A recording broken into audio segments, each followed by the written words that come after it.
Okay. Okay.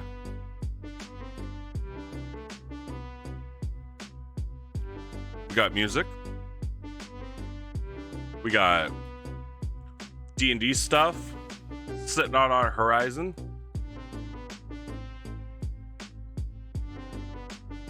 We're gonna do some stuff. We're gonna do some stuff.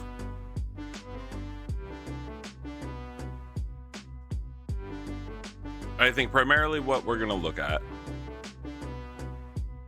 is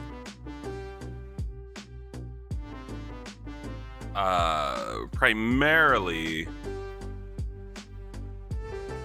my arena stuff that eventually my players are going to get to. And by eventually, I mean fairly soon in the game. My players are going to get there. And I want to make sure that it's all planned out. Because it can be a little complicated, but yeah. It can be a little complicated. So I think we're gonna go over it a little bit today. We are gonna wait a few minutes, let people kind of fall in a bit. And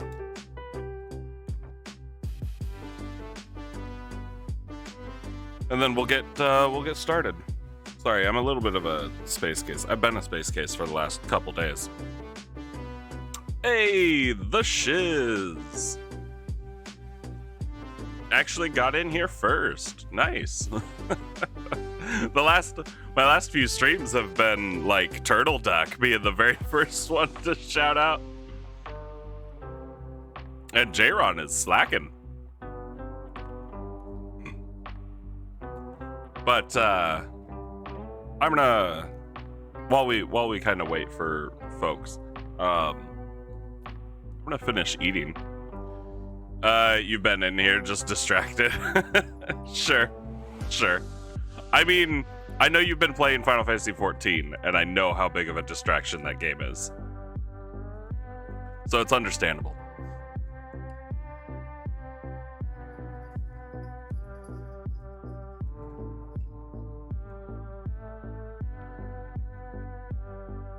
So, Twitch. I've had this little notification thing here. I clicked on it the other day in the like the stream manager. They're getting rid of the total views counter, which I get it. It's not representative of how well your channel's doing right now, but I mean, I don't know. I like being able to look over it and go, oh, wow, okay. I'm at 1,700 views. That's not bad. That's not bad at all. But yeah, no, I get it. I absolutely get it.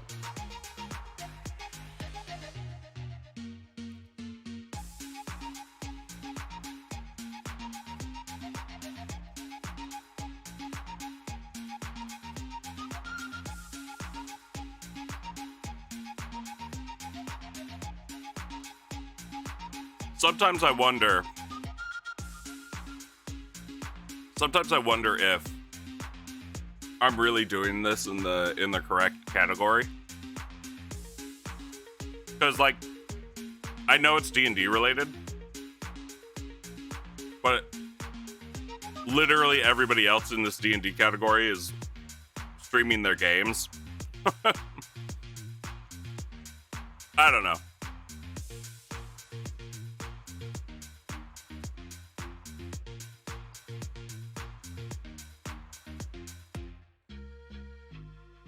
I think as long as it's related, right?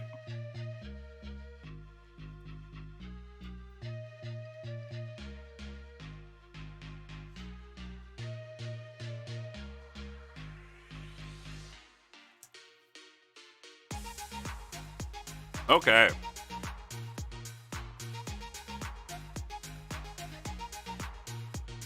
So I suppose I can start talking a bit.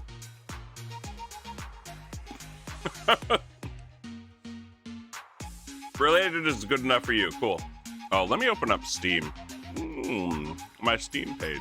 We're not doing Steam stuff. Actually, maybe, I don't know, maybe we are.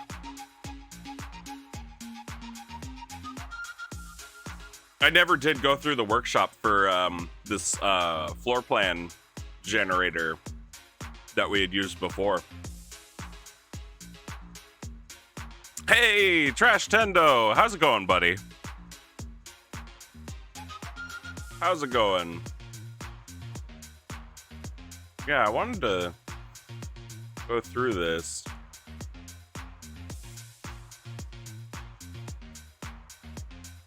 Jinkers mod. What is this? Resized free textures and icons for use with... Okay. It's rated pretty well. Why is this one most popular, but it doesn't have a rating? I don't get it. You can't hear because you're in the cinema. Watch. You can't. Okay. All right.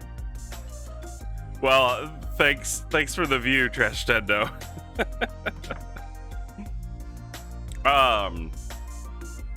So yeah, and I'm gonna look over here because I've got my Steam shit over here as I kind of glance through things. But we're kind of just gonna build up my arena, which should be kind of fun. It's also something that I've kind of worked on already, as you can see. I've got all this stuff listed up, and it's, you know, it's a lot. It's a lot, honestly. I wanna rework it a little bit because I'm not fully I'm not super happy with it. And ideally, if I can get the bestiary for that website to work, because it gets stuck on loading forever. Look at that, you bitch about it and it works. Cool, so the bestiary is working. So we'll actually be able to look at like stat blocks and stuff for various creatures, and we can kind of make judgments based on that. So it should be a good time. Should be a good time. I will also, and this is still, you know, a few weeks off, maybe a month off, month of play. What I may do is, or what I am going to do for sure is I'm actually going to make this arena, but I'm going to make it kind of moddable. So it'll work a little bit like the Roman Colosseum, where it was one space, but it was modular, because we know that the Roman Colosseum was used for all sorts of stuff. There's a lot of stuff underneath the ground of the Colosseum. We know that they would flood the Colosseum to have like naval battles in there, all sorts of things. So really, it's just a space that's gonna be modular for whatever fight. And I want to do that because originally when I was thinking of stuff, like I was considering 3 different types of battles. Like team versus team, so the full party against another party of NPCs. Single combatants, if not everybody in the party wanted to fight. So they'd be able to just go in for like one-on-ones. And then creature battles, obviously, because what is an arena battle without creature fights? And specifically with the creature fights, I had thought of making this arena setting up like the outside and the floor and all of that, but then the inside I would just be able to plop down different environmental stuff. Like I could put down shadows, which would literally just be black pieces of paper to stretch out and simulate shadows. Putting up like Halloween party spiderweb stuff for like day 2, the giant spiders, the ettercaps, shadow demon, this kind of thing. Yeah. This is what I was originally thinking of. Field of ruins, webbed forests, clockwork shop, which I really like the idea of this one. A stone statue garden, mostly because of the Medusa, but then also throwing in a shield garden is fucked. Graveyard for skeletons, zombies, stuff like that. And then just your typical Coliseum, because a Bahir is a bad baddie. Over and out. And yes, I know. There will probably, maybe, I don't know. I don't know if we'll do racist dwarves. Racist, we can imply racism. We'll probably imply racism. We'll probably do racist dwarves. I don't know. I've already implemented racism in my game, so I don't know why I wouldn't. But I also don't want it to be like a generic, like all dwarves are racist. But I might throw in some old cantankerous dwarf that's just like, fuck you if you're taller than 4'3".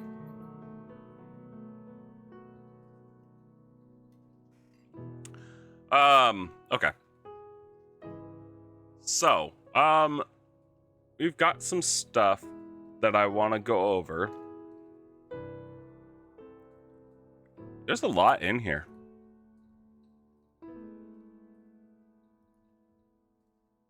There's a lot in here. Oh, Pokemon mod for this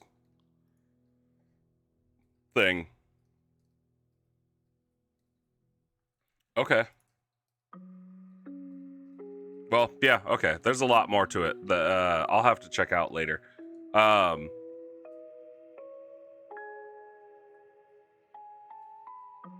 we go. So we'll check that out later. And if we can, we'll get Geo's input on stuff and see how he feels about different texture packs and whatnot.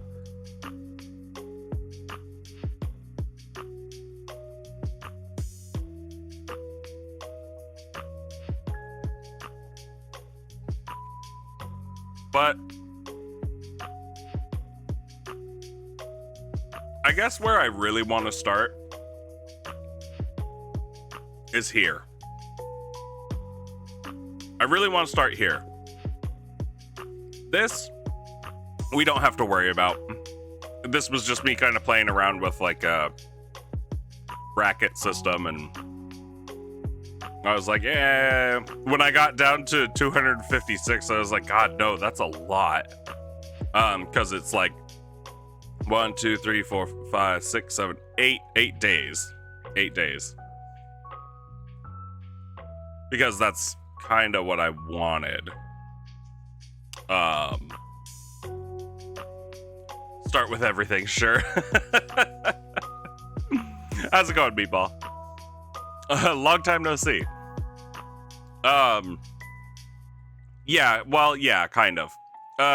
When I highlight everything, what I really mean is, do I actually want to include team battles, singles battles, and the creature battles?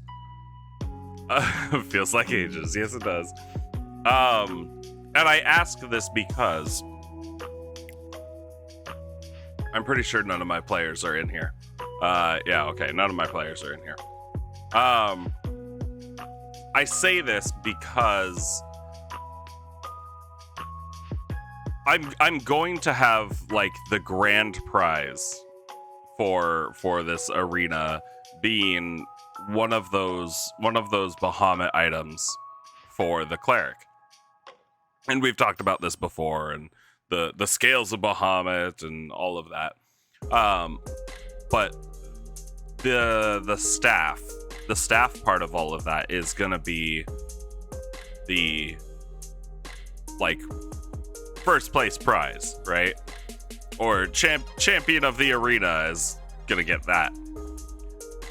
And it's one of those things where it's like, okay, well, you know, it should go to a single combatant. It's also something where people would be competing against each other. But I also want to throw creature battles in, because I want to be able to use a bunch of these random ass things and just be like, yeah, these dwarves and, you know, whatever else, probably Goliaths and maybe some like half ogres or, you know, various things. These people that live in this mountain kingdom have a habit of going out and hunting down creatures specifically for the arena fights, which makes, you know, that's pretty typical, right?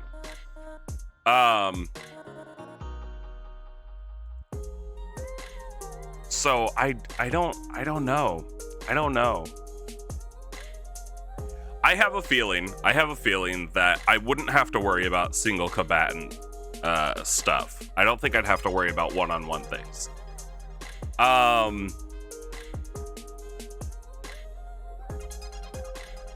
Although I'm not...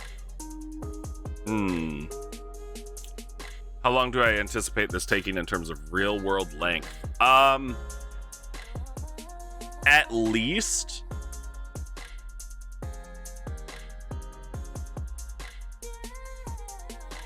At least 4 days. At least 4 days. Very likely. Maybe.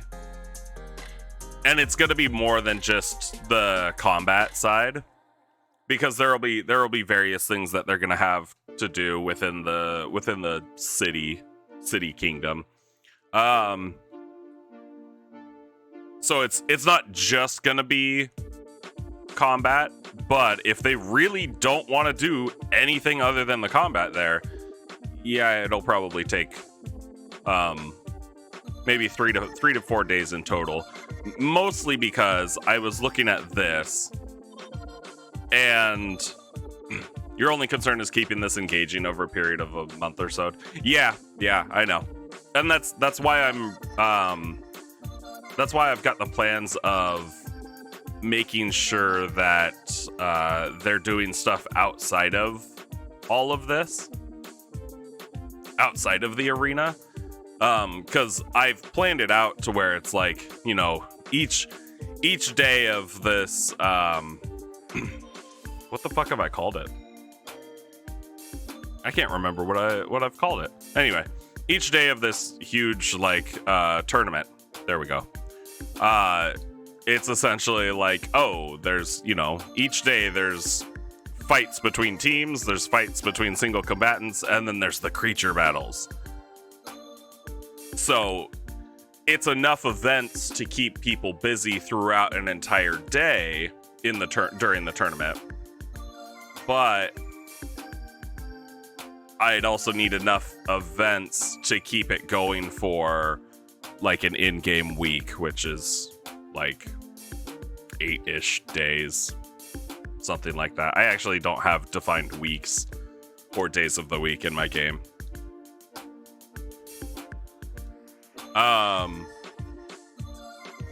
But yeah, that's kind of where I'm at with that. And you're right. Keeping it engaging over a period of a month or so is gonna be rough. But I also wanted it to be like multiple fights each session, so I could try to like put pressure on them, especially with, you know, exhaustion levels or carryover statuses or anything like that. Like I really want to run them ragged and kind of force them into burning down their resources a lot more than they ever had before. How long does a combat at my table typically last? It depends, really. If it were something like like this day one creature battle, which I don't remember what the Dread Warriors are, but 10 giant rats, 6 magma mephits, and 3 Dread Warriors. That's oh, and I think this was gonna be like encounter 1, encounter 2, encounter 3 for each day. So 10 giant rats is probably gonna be like a 2-minute thing at the table, or a 10-minute thing at the table. Same with the magma mephits, and then the Dread Warriors, probably roughly about there. And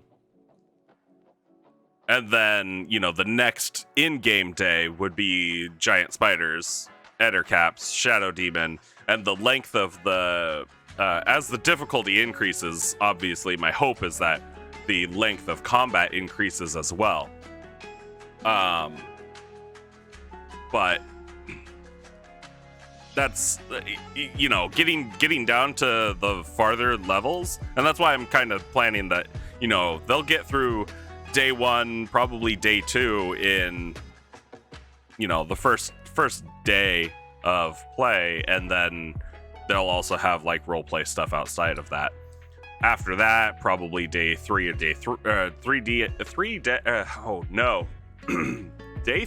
and day 4 on the next day of play with a little more roleplay, because again, the ranger has a purpose to being in here, and I'm gonna kind of like lead her around, but I was planning for quite a few number of combats per session.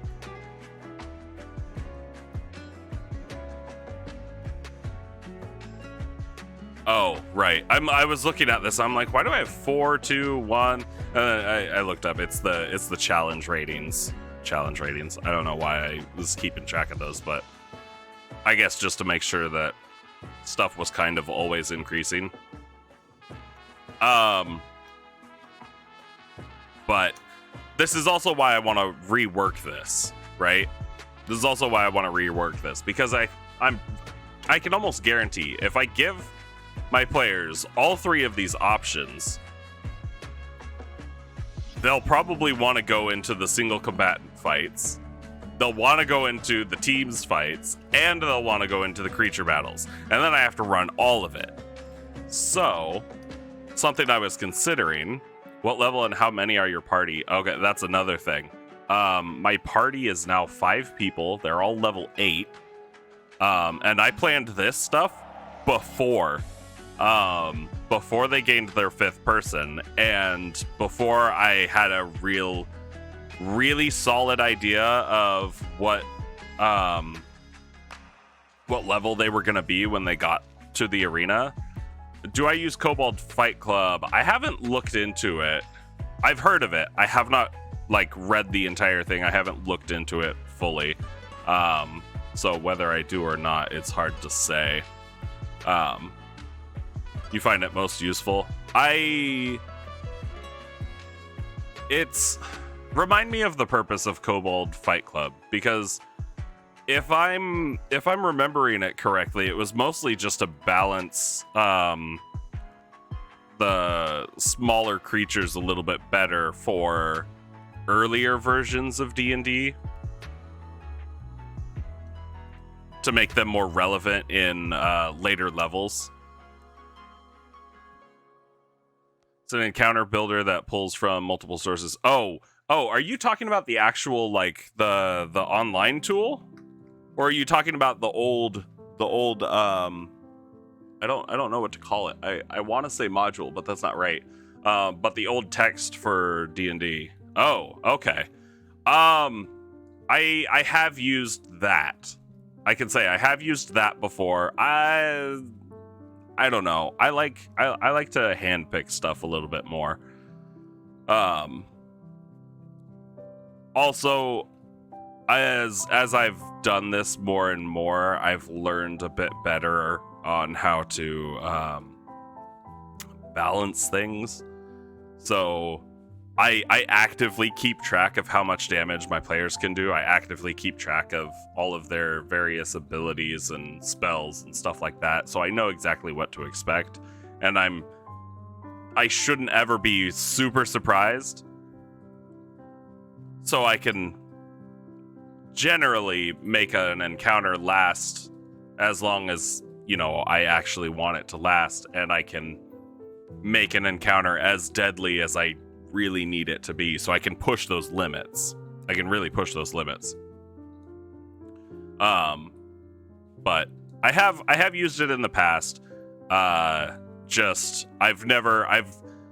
played around with it in the past. I've never actually used anything from it for my games, but using it to learn encounter building was helpful as well. It's good for pulling different creatures out from sources you don't look at normally or weren't previously familiar with. Yeah. A lot of the time, what I'll do is I'll just scroll through, and I can pull it over. Yeah. Here, let me do that. Yeah. Well, what I'll typically do is I'll come over to this site, and I'll scroll through, and I'll find stuff that, you know, it interests me. And since you can search it or sort by type, CR, all of that, and this has pretty much everything from all the 5e material. I don't worry, or I get a good, I feel like I get a good exposure from all the different things. Filter functions are more useful than actual encounter building. Yeah. But as I'm looking at this, or, you know, I opened this up and looked over it before I started the stream. And I was looking at it, and I'm like, I don't want this. This doesn't work for me. Has some third-party and online homebrew functionality. Angry Meatball, next you're gonna say that you're sponsored by Kobold Fight Club. I don't like this. I want it to be implied, but I don't like this. Right?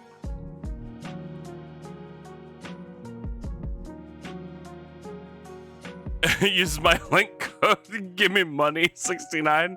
Oh, yes. Lovely. Wonderful, Meatball.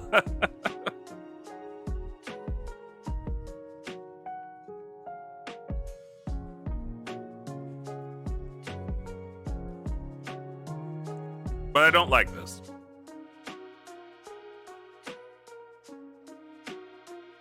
So I think what I'm gonna do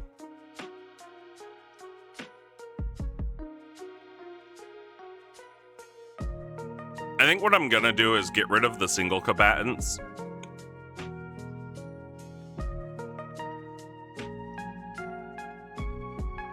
And then potentially mix in the teams with the creature battles.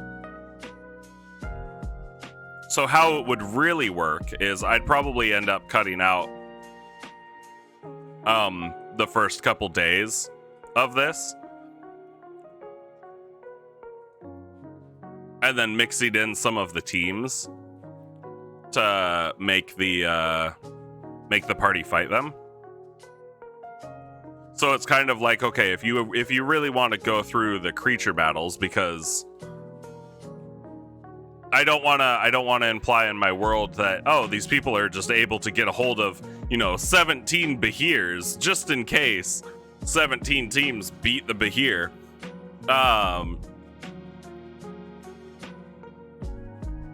Every team needs to do a mix of creature combats and monster fights alternating days. Yeah, I could do that. But the idea that I kind of wanted to run with was that in order to get to the creature battles, which are a limited resource, you had to beat out all the other teams first.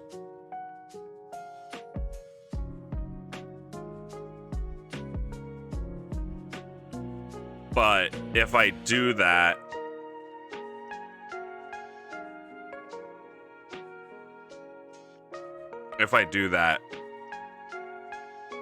I don't know which ones I'd want to get rid of.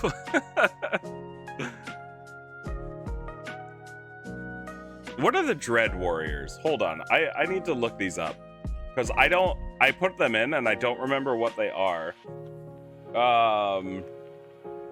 The Deva, Devour.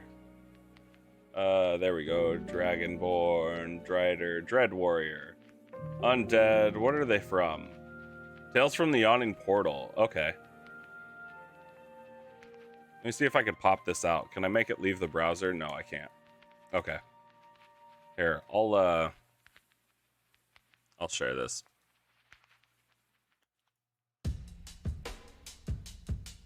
Can I make only that bigger? No, I can't. So there's no point in popping that out. So, Dread Warrior. Yeah, AC 18.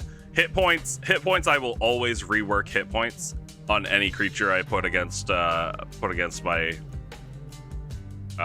players. You'd say stagger it team and then monster starting easy. Certainly could. So half the teams get knocked out in the first day, and the first monster fight is the things that are easy to catch, plentiful. That I could do. That I could do. That I could definitely do.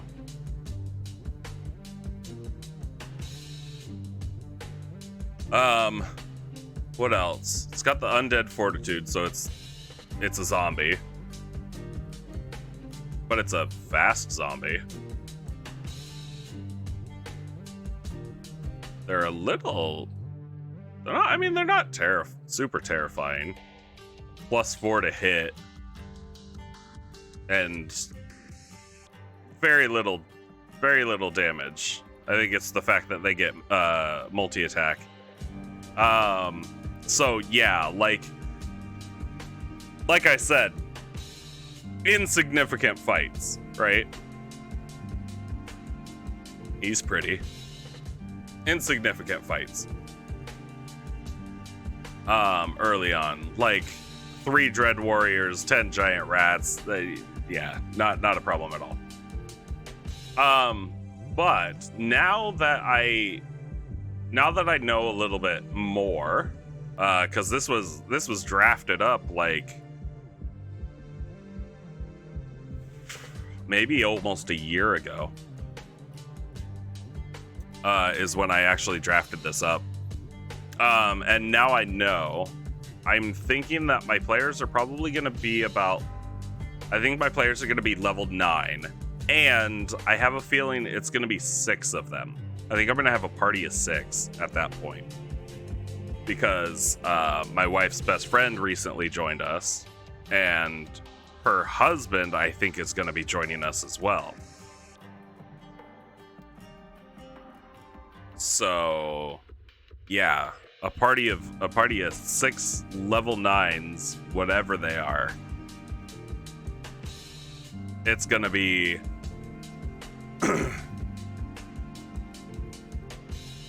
it's going to be a lot to deal with, to be completely honest. It's going to be a lot to deal with. So I'll kind of have to plan for that. And actually, I might as well stick up here. What kind of AoE coverage are we looking at? Oh. So, let me list out the party. How do I want to do this? We'll go Totem Barbarian.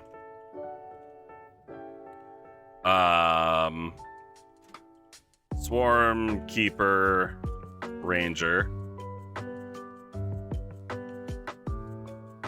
Open Palm? Open Palm Monk.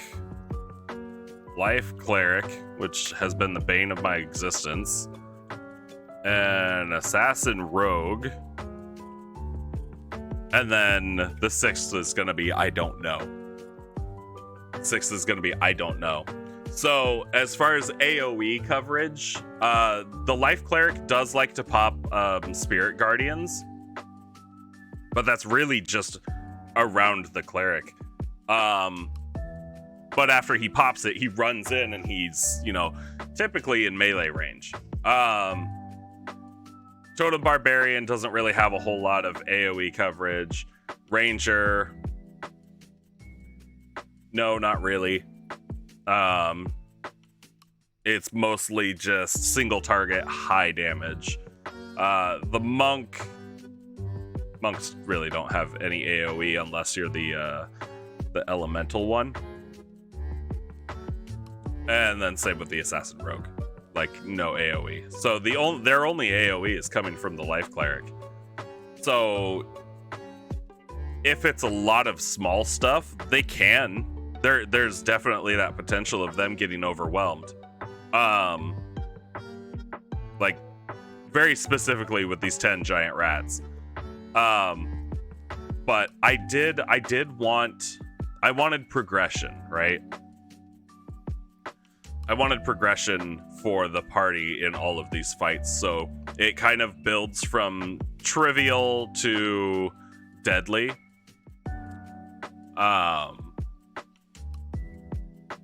But yeah, we'll see. And depending on what the sixth party member is, and I've played with him before in one session, and I know that he really, really wanted to play a druid back then.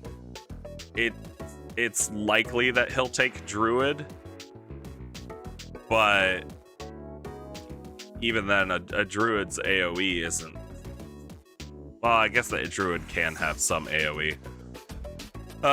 Then that first creature combat is going to take longer than you expect. Well, you say that. You say that. But considering that especially 10, and it would be like, oh, combat 1 is 10 giant rats, then combat 2 is 6 magma mephits, and then combat 3 is dread warriors. It's not gonna be 19 enemies out on the field all at the same time. And I know for a fact that my players get, especially with 5 of them right now, that's 9 attacks per round. And they will for sure one hit every single one of these giant rats. And actually, if the monk uses flurry of blows, that's 11 attacks per round. And it's just, yeah. I know it's not super clear. And I want to reorganize this a little bit more, and get it really fully planned out. But yeah, there's a whole lot. So, okay, first things first. Fuck it. Let's. I'm just gonna delete this. I'm gonna delete the single combatants thing. I'm gonna delete this table too, because it doesn't matter. It was mostly for flavor, and it's just kind of pointless.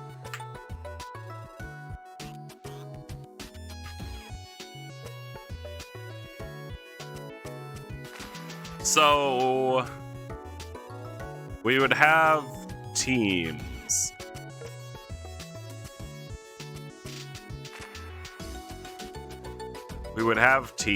And I can kind of treat it like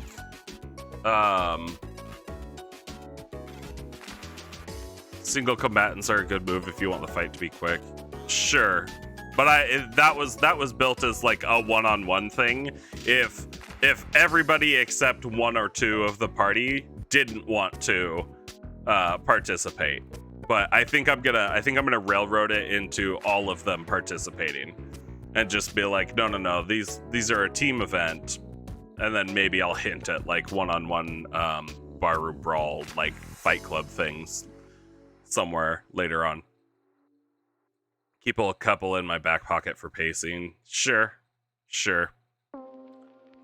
And I can keep that in mind.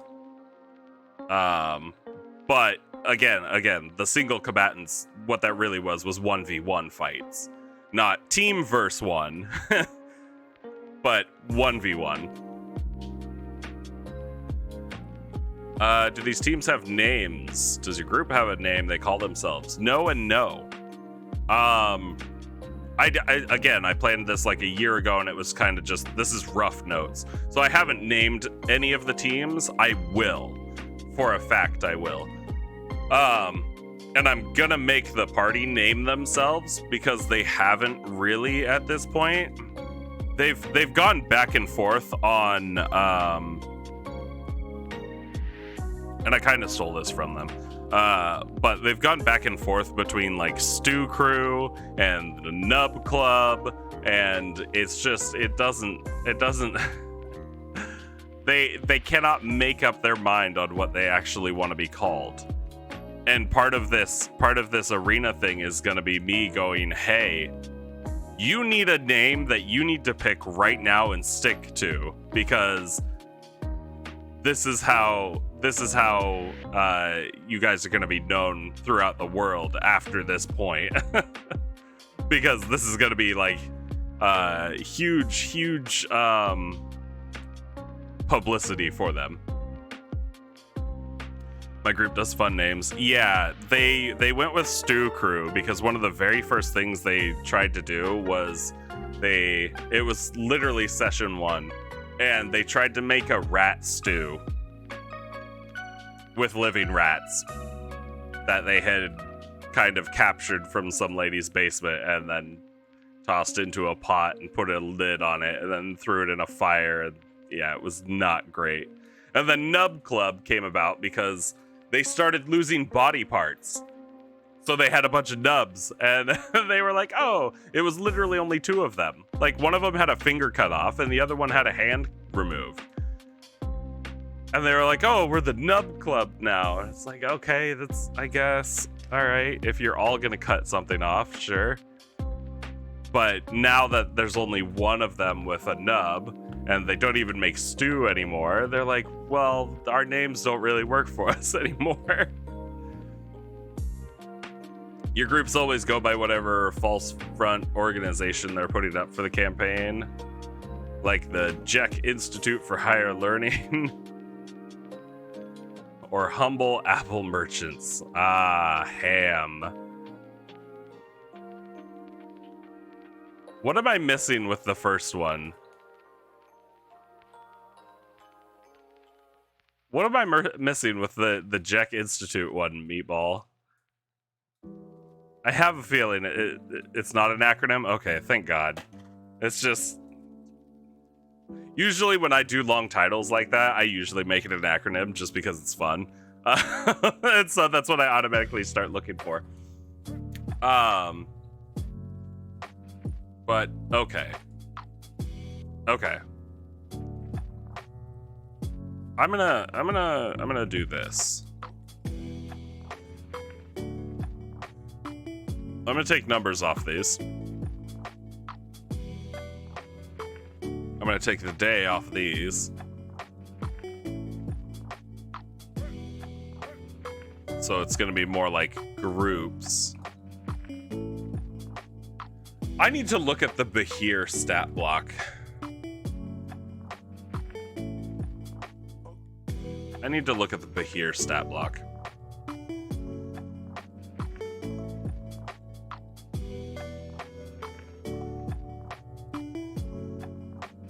They pretend to be from a school to get into places or occasionally abduct people. Jesus Christ! Okay, I need to look at Bahir. It's not bad. Again, HP, I never really look at HP because I know how much HP I have to give something to make it deadly. AC is 17 though, that's not terrible. It's pretty much gonna get hit 50% of the time, maybe 60% of the time. Check the breath weapon. Yeah, I know it has a breath weapon. It's only got 2 attack, multi-attack, but with a +10 to hit. The bite's not bad. Bite's not bad. Constrict. Larger, smaller creature, and it grapples them. Hold on. The target is grappled if the Bahir isn't already constricting the creature, and the target is restrained. Okay, so full-on restrained.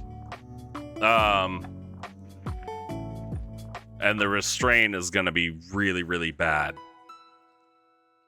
How many Bahirs did I say? 1? I could throw 2. I could throw 2 at them. Right? Yeah, I could throw 2 at them because I bought I got Bahir minis. I actually bought one, and in the package, it came with a duplicate part.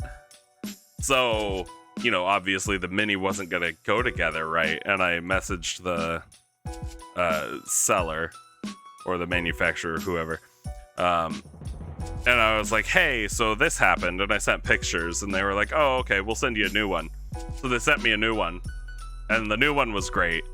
But then I was looking at this other Bahir mini, and it was like, I think I can make that work. So I ended up cutting the duplicate piece to fit somewhere else, and it was like, hey, I got it to fucking work. It's amazing. So I have 2 Bahir minis. I could throw 2 of them at them, especially if it's a party of 6 level 9s. +6 strength mod, but no proficiency. The grapple won't be impossible to break. Oh, no. The grapple won't be impossible, but the thing with the grapple and the restrain is it's likely going to target the barbarian. And if the barbarian is restrained, he's going to have disadvantage on his attacks. Unless he recklessly attacks, which I don't know why he wouldn't, because he'll be attacked at advantage anyway.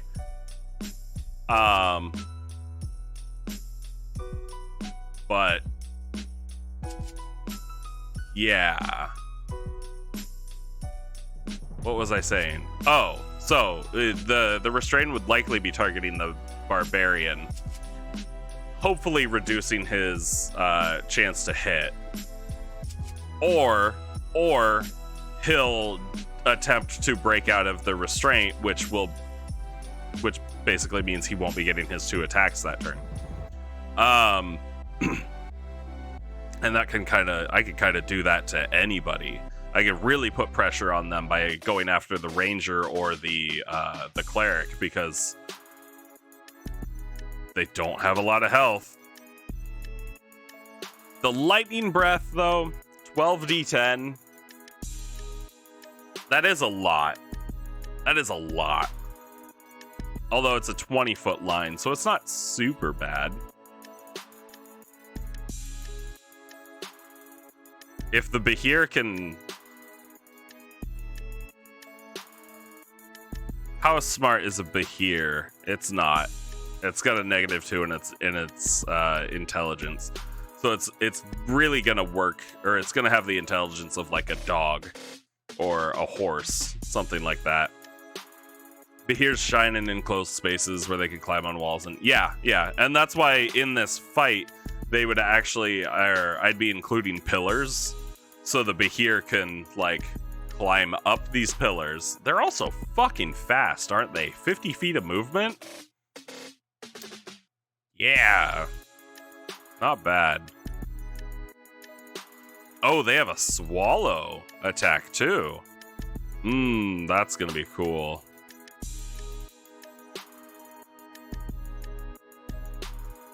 If the attack hits, the target is also swallowed and the grapple ends. While swallowed, the target is blinded and restrained, has total cover against attacks and other effects outside of the Bahir, and it takes acid damage. Cool. If the Bahir takes 30 damage or more on a single turn from the swallowed creature, the Bahir must succeed on a DC 14 con save, which, okay.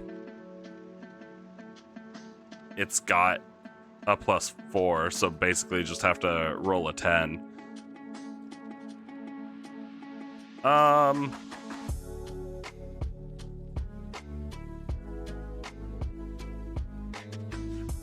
Cool. Lots of legs. They're burrowers and ambush predators. Lots of legs, yeah. I don't see any dig speed here. But no, they're fuzzy snakes is what they are. Are they fuzzy? No, maybe they're not fuzzy. I don't know why I thought they were fuzzy. But yeah, they're snakes. They're lightning snakes. If I really wanted to, I could throw 2 of them at the party. I'd have to do damage calculation on a lot of this, but that lightning breath would be extremely dangerous. I think actually the only thing I might do for this is I might give it a third attack.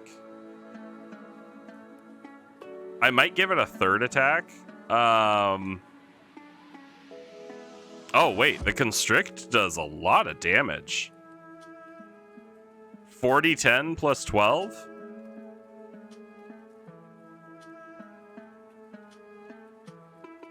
Wow, that constrict does a lot of damage. 40-10 plus 12. So it's putting out 7d10 plus 18 damage per turn. Unless I'm rolling absolutely shit. Which still, with the plus 10, I can still fail. I think all I'd really have to do is I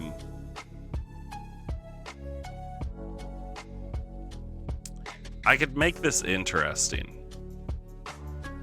Okay, I'm gonna stick with the Behir for like the big fight. We'll stick with the Behir. And I think I'll stick with the single Behir. I don't know if I'm gonna do 2. 2 would be really, really mean. 1, even for a party of 6 level 9s. Well, okay, maybe I will do 2. If I do 2, I won't have to up their HP a whole lot and make it super ridiculous. What kind of magic items do the party have? As far as like, I was gonna say, oh, this, but no. So the party is about to get, as soon as we can actually play again, because we're not playing today, for another week in a row. Because again, one of them's cross country somewhere for her work. So, they have a ring of fog cloud that they can use every day. So it's just a ring produces fog cloud. They will have a +1 weapon for the monk, which are the hand wraps.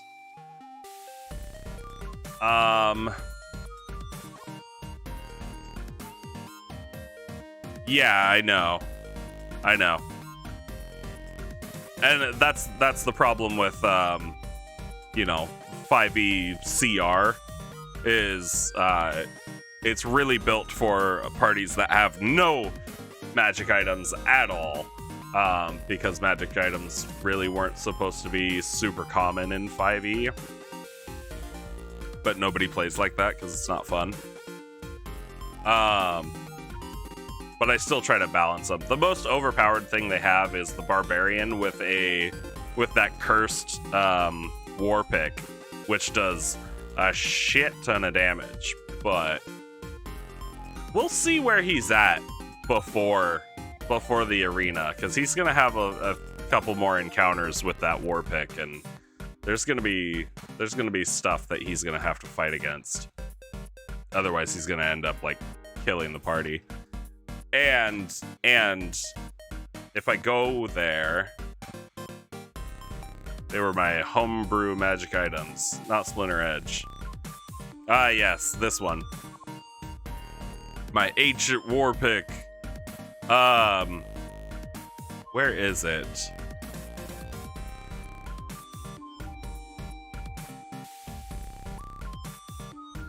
Yeah. This. So level 4. Right now he's at level 2. Right now he's at level 2 with this war pick. If he hits level 4 before then, and I think he's gonna hit level 3 here soon. I might be able to get him to level 4 at the before the arena, which the biggest thing with level 4 is he'll no longer benefit from healing spells or potions. And that's gonna be absolutely horrible for him, because if they can't heal the barbarian, if they can't heal their tank, because he just went with this super cursed item, then yeah, that's gonna make life a lot harder for them. And I want it to be overpowered because I want him to use it. I want him to want to use it, to need to use it, to be the absolute best. Because that's what cursed weapons and cursed items do, right? They're supposed to be overpowered, so people are drawn to them more. But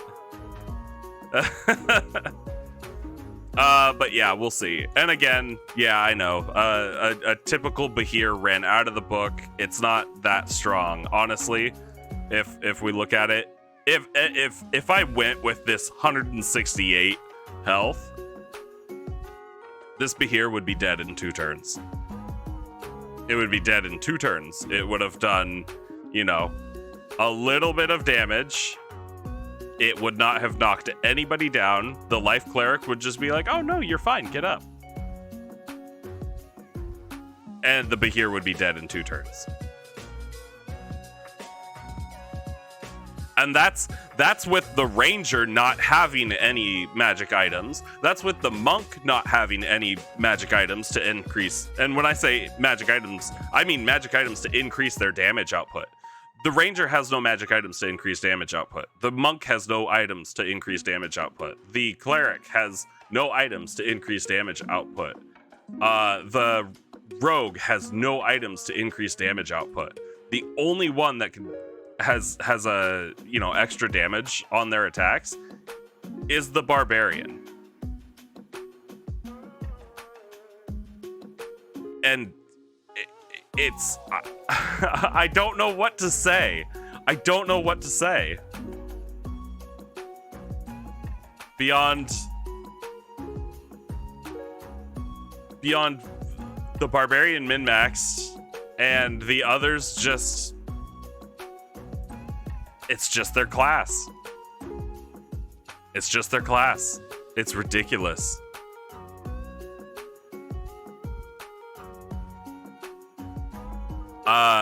So yeah, you know, just as that is, I can guarantee 2 turns. 2 turns, as long as all of their attacks hit. 2 turns, and that Bahir is dead at its normal HP. And that's why I increase the HP on literally everything I throw at them, to make them last longer, because they're still deadly. They're still deadly. They can still take out a shit ton of the player's health and beat on them hard. It's just they have to be given the chance.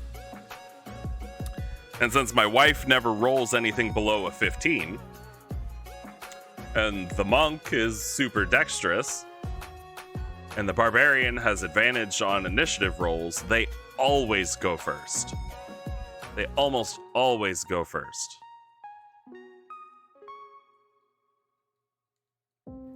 It's just they're built that way. I'm not happy about it because it makes my life a lot harder. But all right, yeah, I'll hear you out, Meatball. I'll hear you out. But yeah, I do want to use a Bahir, so it'll be going in. It's just gonna get tweaked. Mostly because I have the minis for it.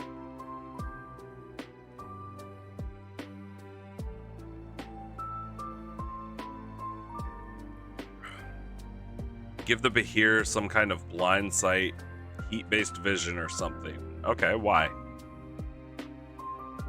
I don't remember what... yeah, why? Smoky, foggy battlefield? What, because of the ring of fog cloud? Oh, no, you mean actually make the battlefield smoky and foggy. I would. Oh, okay, I would, except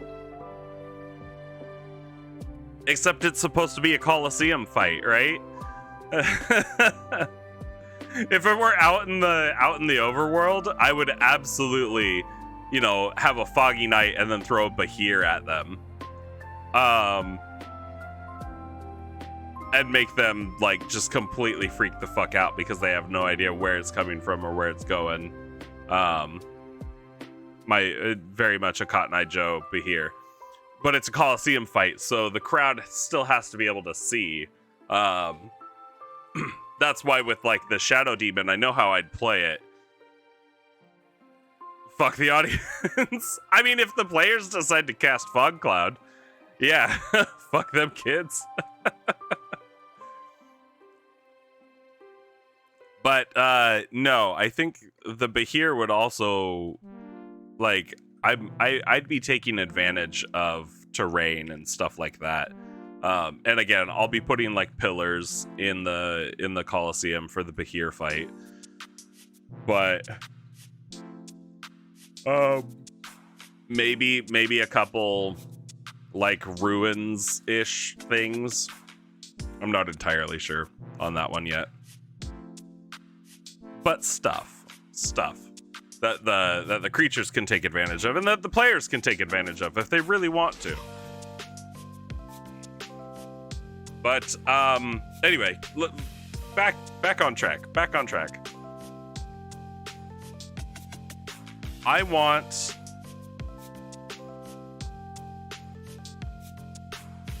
to do this. I want to do this. So it's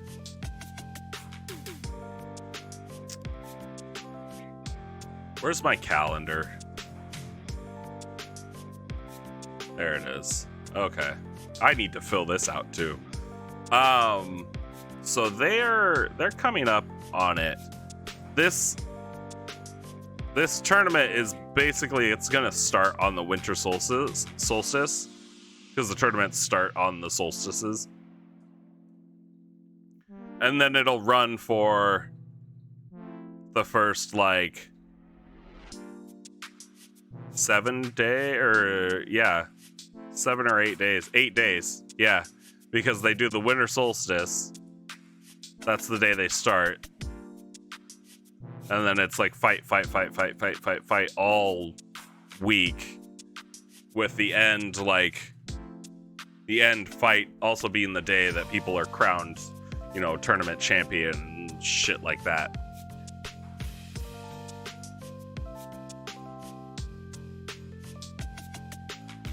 So it's going to be in game, it's going to be a long time for them to go. But I want them to run the risk of like not being fully prepared for every single fight initially, but then as things get farther on, they get more time to really heal up and fix themselves up. So what? We'll say 8 days.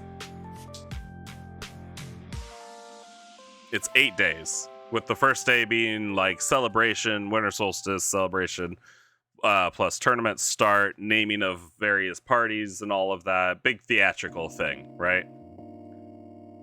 Also that's like sign up day.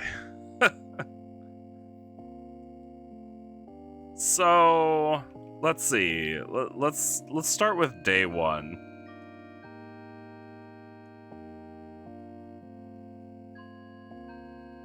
How many battles do we want them to go through?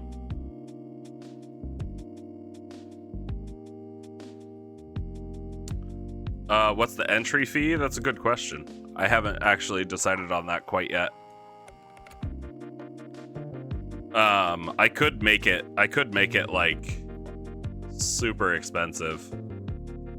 Like, well, I say super expensive. Of course, it would also have to be enough money to fund the hunting of these creatures, weed out the riffraff, right?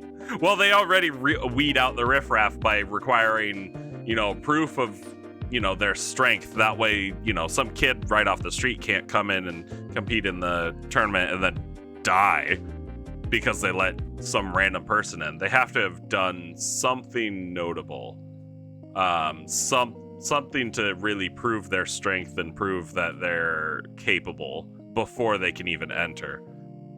But as for an entry fee, I could make it I could make it expensive. It wouldn't put a dent in their funds, but I could make it expensive. I could make it like 100 gold per person.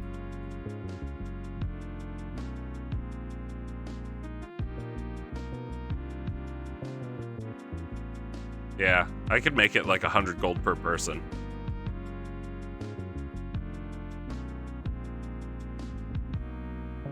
That would keep most people out. Yeah, and that should also raise enough funds to be able to pay for the collection of a lot of these creatures.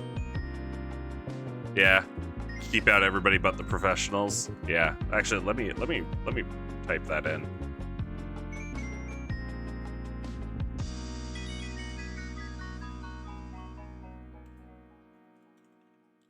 There we go. And I can always bump that up if I really want to. So day one, I'm just gonna put signups and ceremonies. Day two.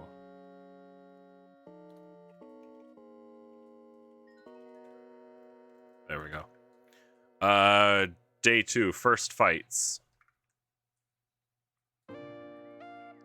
First fights. How many fights do we want to throw at them?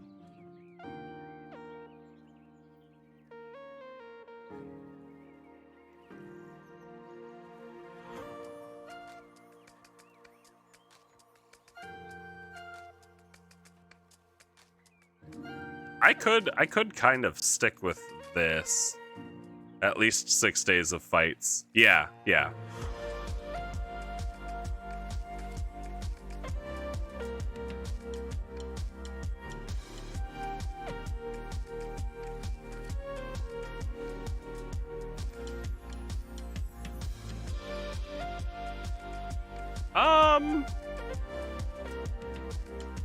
You know what? Let's do a fight day two.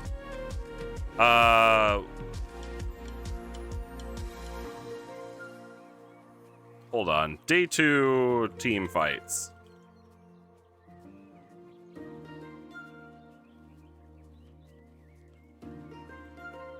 And we'll say 2 fights, right?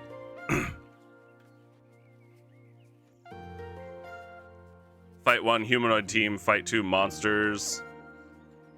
3 humanoid team, 4 monsters. Certainly could.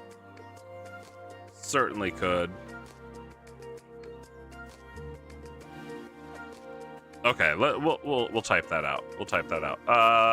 Let's say something. Should we begin with trivial stuff and then work our way up to the deadly stuff? I feel like that's a good way to slowly gauge somebody's strength. Then they get ganked outside the arena by the next team they're supposed to fight next.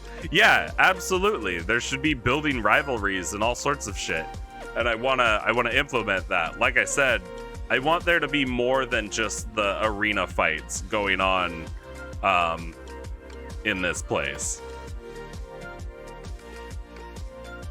So okay, we'll start building this. We'll start building this. No, I don't want to say humanoids. I want to say NPC team. Fight 3 monsters. Fight 4 NPC team. Day 3. How many was I gonna do for day 3? Looks like 3 fights.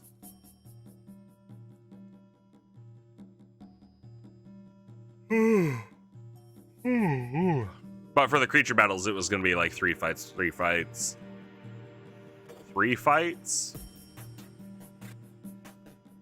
2, 2, 1.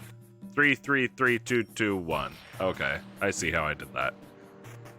You feel like ascending levels of danger is standard, not just for the contestants, but for the audience as well. Yeah, exactly. So let's do. Oof. We'll do a 4-fight thing again here.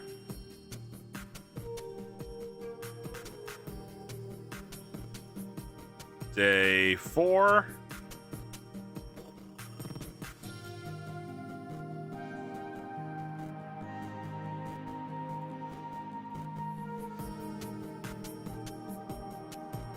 We can kind of do that.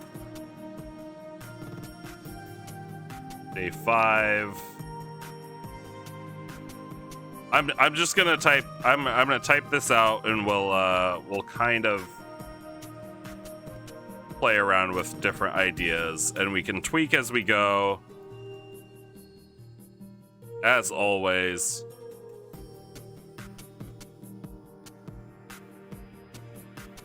Fight 1, fight 2,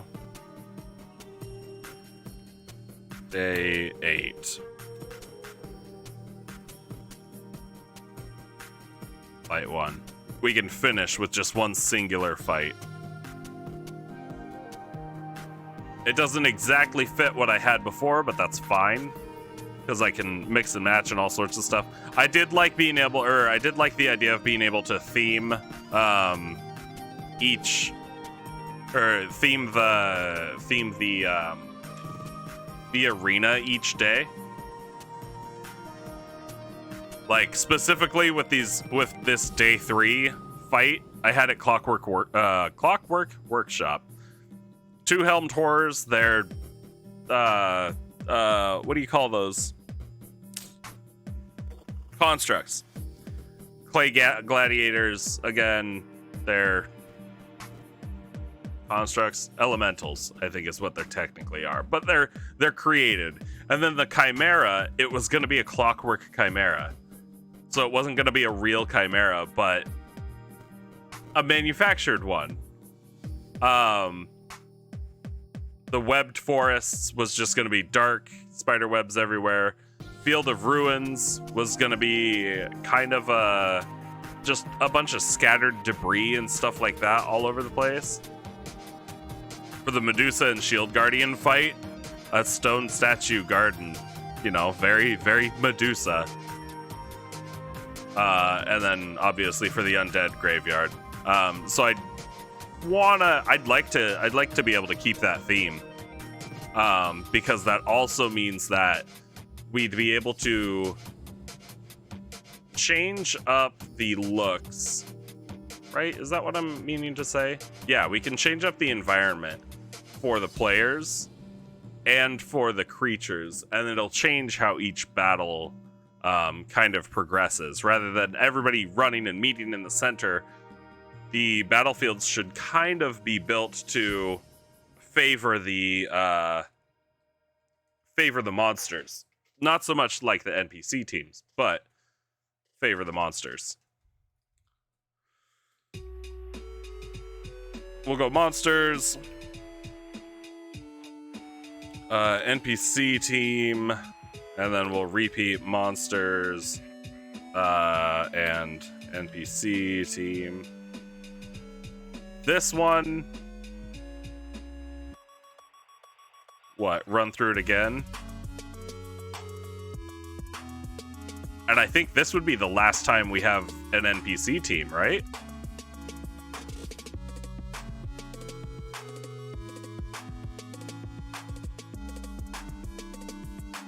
You're 100% down for all of this, but it sounds like a logistical nightmare in game. Well, again, like I said, I'm gonna have a lot of this prepped, like physically, a lot of the environment stuff pre-prepped. It should really just be like I drop it down in and it's all good.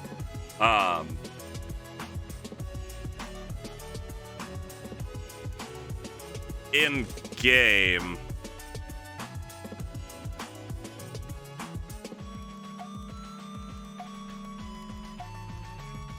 I'd have to start small. I don't know. This is why I wanted to plan this now, and we're still quite a ways off. We're probably 4 or 5, maybe 6 sessions away before they actually get to this place. And I wanna plan this now. That way I have a lot of time to work with the tweaks. You mean more along the lines of imagine being the guy who has to set up the debris field? Well, that's the thing, Meatball. Magic exists in the world, so you wouldn't need a whole team to bring in, you know, giant pillars. You just use one high-powered wizard that uses like earth columns and stuff. Magic can be used to explain a lot of things. You know what? We'll copy this. We'll copy this again. Oh no. Monsters, NPC team. And I'm gonna put final. Oh no. And monsters. And then after that, it's just gonna be monster fights for the days after.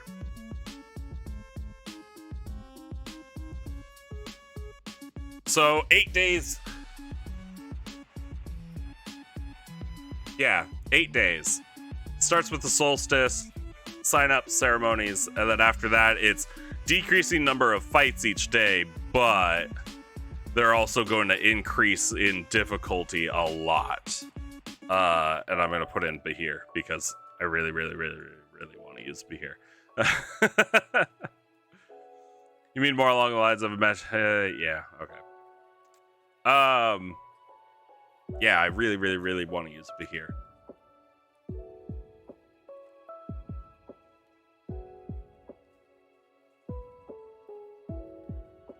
I liked put the Bahir on day 7. What would we do for day 8 then? We can come up with something catastrophic for day 8. I don't want it to be something that will, like, for sure kill the players. Right? I want it to be something that they just barely scrap, you know, barely squeak by with. And I think I can do that with a Bahir. But you want it to be well earned. The Bahir fight will be well earned. Okay, what are you concerned about regarding the Bahir fight?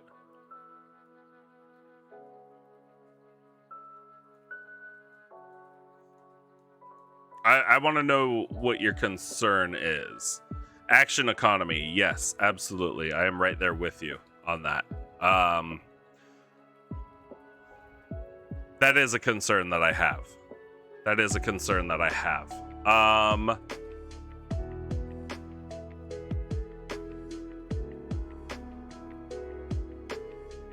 Okay. Okay. Let's say action economy is an issue. Because it is. We'll target the action economy. What if we alleviated that by giving it legendary actions? We can give it, you know, three legendary action points, and it now has legendary actions that it can take throughout the fight. That, at the most, would give it 3 more actions that it can take.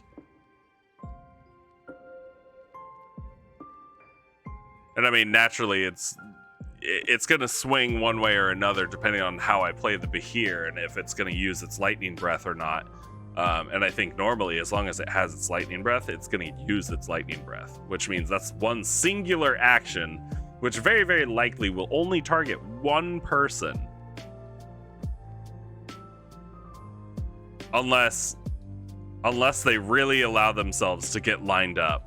And if they do, I will 100% take advantage of that. Because sure, a Bahir has an intelligence score of -2, or, you know, modifier of -2, but we're also talking about one of its own, like, its own natural weapons. It would know how to use it effectively. But that's really about it. You'd give it 2 turns in combat. Could do that. Could definitely do that. Make it really, really fast so it has like 2 how would I do that? 1 at rolled initiative and 1 at -10. Yeah, that's kind of what I was thinking. Let's see. Its dexterity is a +3. God, even if I rolled like...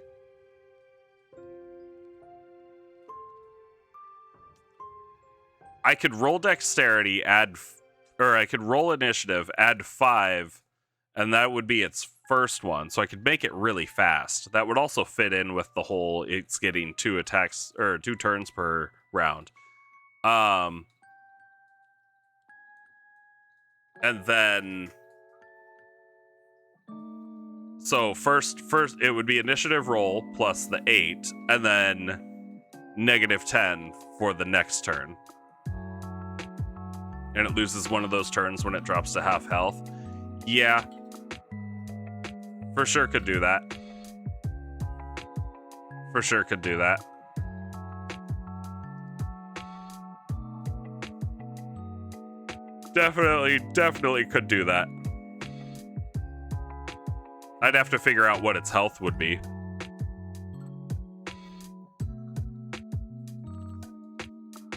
Maybe 500? Maybe 500 health?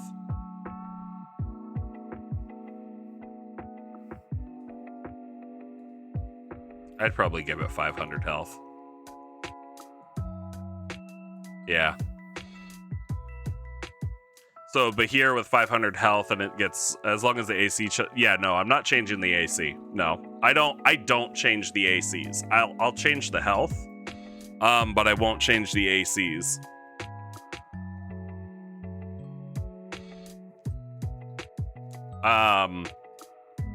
Okay. We could make it a little bit faster. Yeah. So if we do give it 2 turns, 2 turns per round, that would help with the action economy. That would also put a lot more pressure on the players because they'd be like, wait, what the fuck? And then to kind of account for that, I could make its initiative roll a +8 instead of just a +3. My barbarian's hit bonus is +9.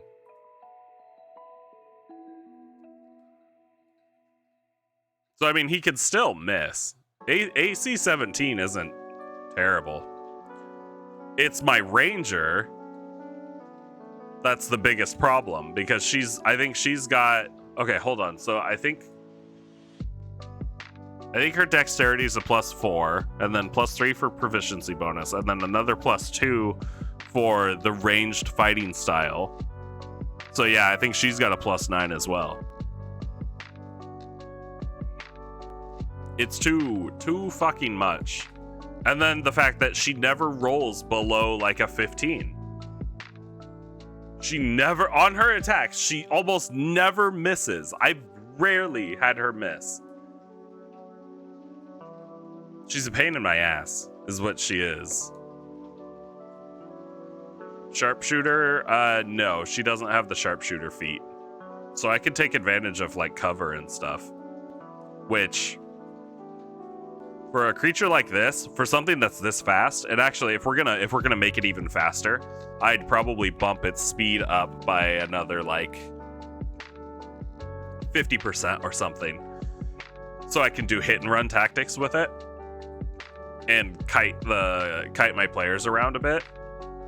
Because the barbarian's got a movement speed of like 45. The fucking monk is at 50, I think. Or no, the barbarian's at 40, the monk is at 45.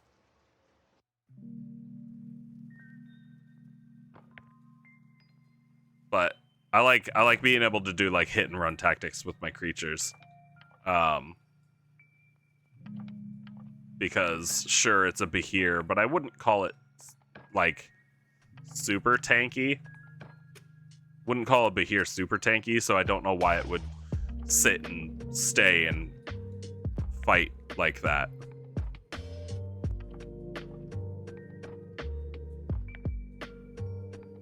Pretty sure she doesn't have sharpshooter.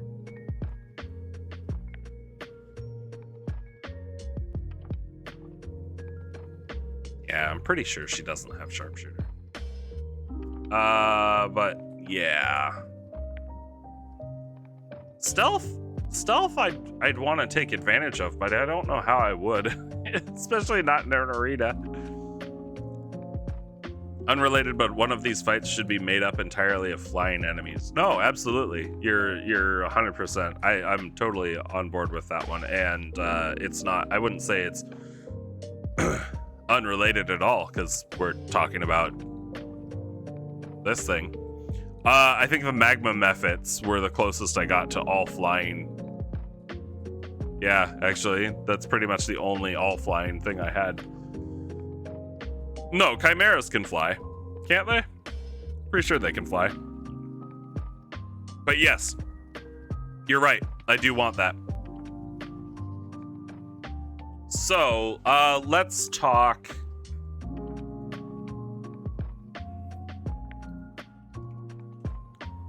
I'm just gonna put that in as a note. Actually.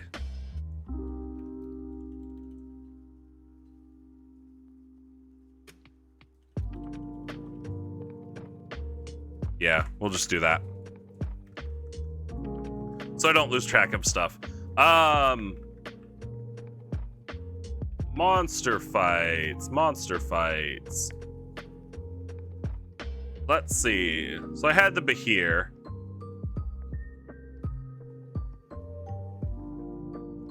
And we're definitely going to make the Behir a lot more dangerous. Because, oh my god, like double lightning breath in one round. That'll scare the shit out of my players. What's the DC on that? DC 16 dex save. That's not going to be hard for my players to make. And if the monk makes it, they're not taking the damage. Oh well. Oh well. We'll have to keep that in mind then, I guess.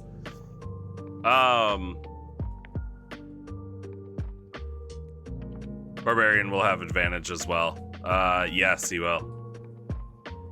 Yes, he will. But even with the Barbarian's advantage, he's still gonna take half damage. With the monk will take no damage. Pretty sure.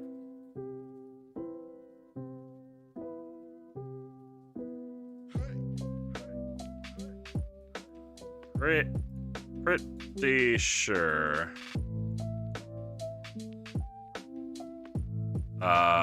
Yeah, let me check. Same with the fucking rogue, too. God damn it. Yeah, they should have evasion at 7. Yeah. I couldn't remember if it was like evasion or uncanny dodge. Yeah, evasion. Fuck. Yeah, the monk, the rogue, the barbarian, they're going to be all hard to hit with dex DC saves. The ranger as well. The only one who'd really be failing it is the cleric.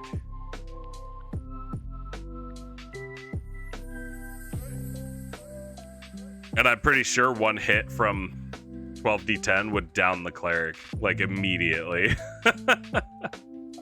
So it sounds like you could spam it more. Yeah. Yeah, that's true. That's true. That's very true. Alright, I won't worry about it. Because I think doing the two turns around is really gonna help. So let's see. Where was I? What stuff was I gonna do?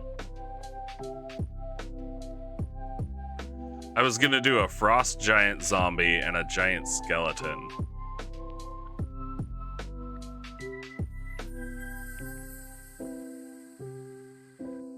Those are fun. Also, they're undead that wouldn't be able to get like one hit by the cleric.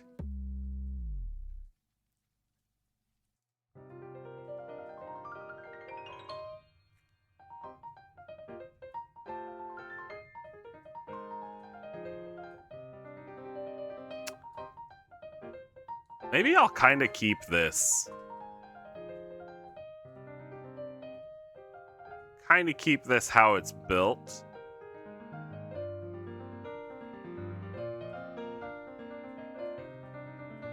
So just for fun. Just for fun and because it's ridiculous. I should throw out 10 giant rats at my players, right?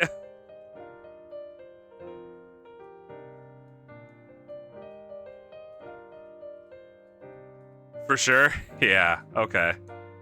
Make it 20? No! Geo, no! And hey, Geo, how's it going? No, I'm not gonna make it 10, or I'm not gonna make it 20. For 2 reasons. Make a rat golem. Ooh.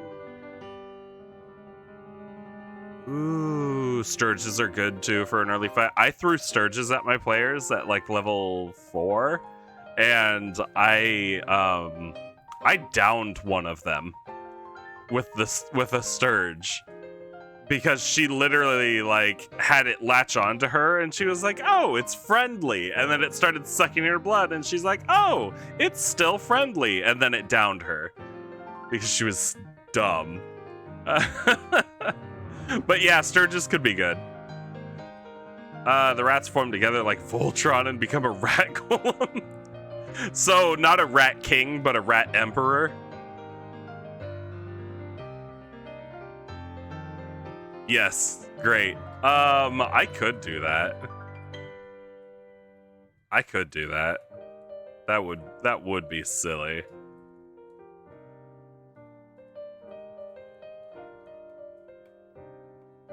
Like, what if I did a flood of rats?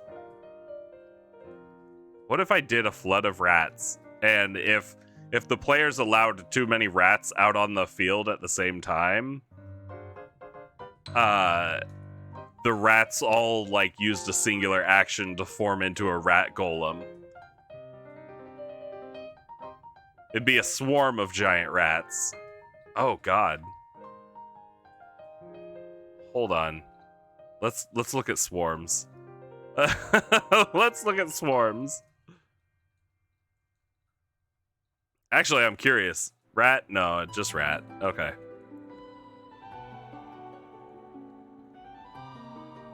Where's the swarms? There we go. Swarm of bats? No, swarm of rats. No, swarm of giant rats. What a shame. Let's look at the swarm of rats. Ah, yes. The swarm.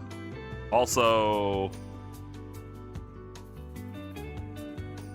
swarm can't regain hit points or gain temporary hit points. I thought swarms also. Oh yeah, there it is. They have resistance to bludgeoning, piercing, and slashing. Because fuck them.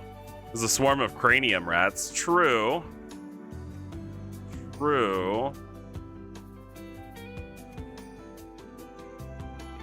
Good God.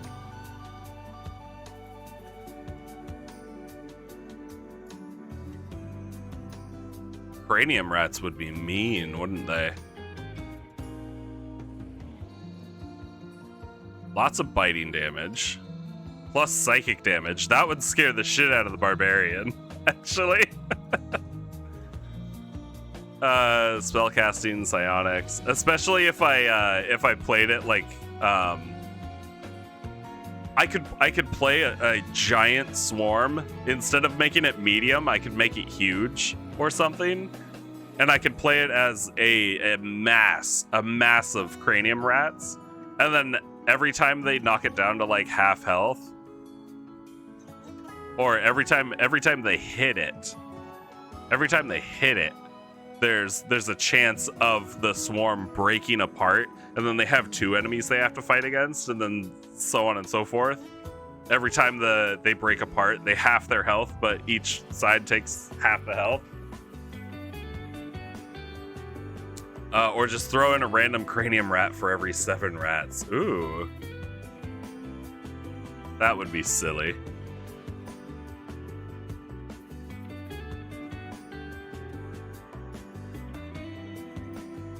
It's tempting. Wait, they shed dim light? What the fuck?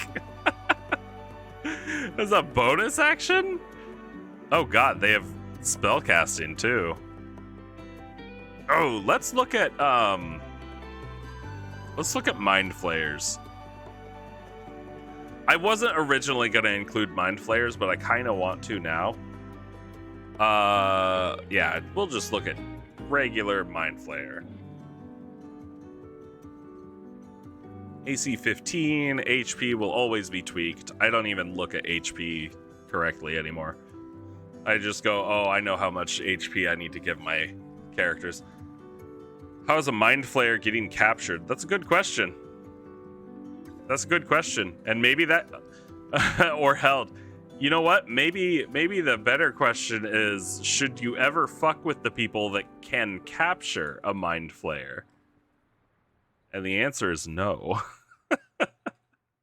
It just has to... All we have to do is imply that somebody knows how to catch Mind Flayers. That's it. And that's more terrifying than the thought of the Mind Flayer. Yeah, fuck with them always.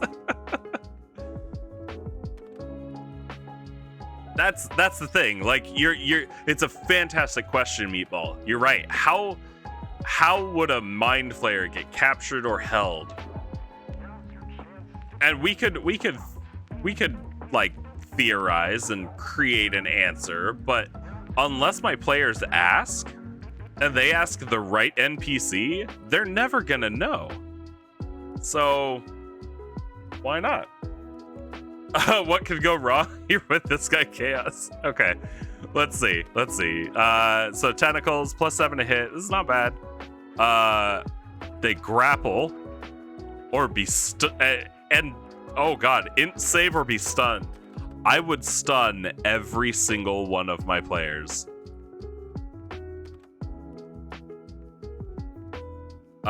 Is stunned? Oh god, yeah, stunned is incapacitated. One incapacitated humanoid grappled by the Mind Flayer. Target takes 10d10 piercing damage. Mind Flayer kills the target by extracting and devouring its brain. Good, yes. And then Mind Blast. As a wise man once said, do you only get into fights you know you're going to win? How dull your life must be. Kill them. I absolutely could. All I'd have to do is put one Mind Flayer in. They have Dominate Monster.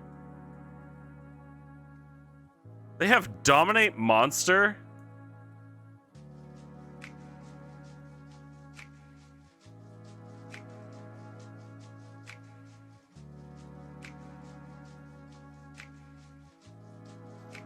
They have Dominate Monster. It's a Wisdom save.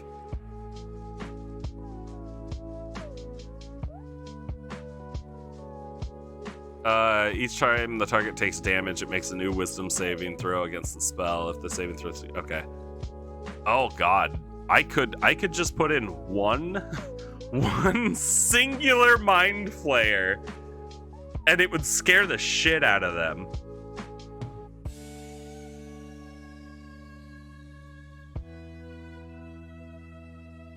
Should I do it?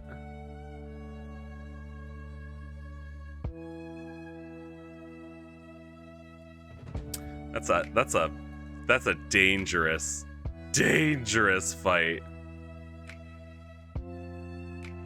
This is a hook for a much bigger campaign.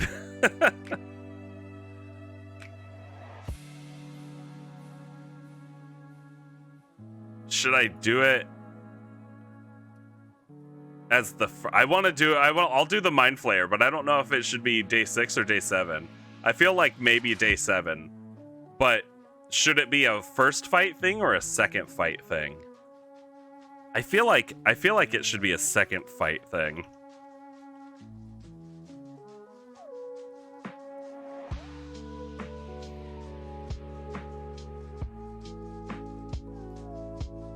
A host of Mind Flayers is giving one of their own to the tournament in exchange for cooperation. Ooh. Gross. I like it.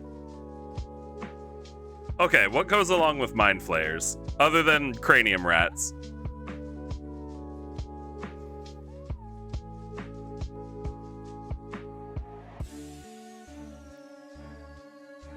And I swear if you say intellect devourers... They want any of the teams that lose but don't die outright. It was in the fine print. Oh, that's gross. I could see Mind Flayers getting trapped. Trapped and captured. I could not see like a Beholder getting trapped and captured.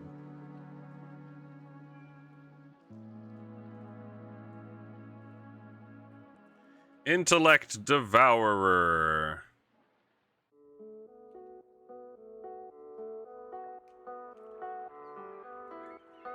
I could throw like a handful of Intellect Devourers at them. That would scare the shit out of them too, because my Barbarians player has said for a fact that he would not be able to save against an Intellect Devourer.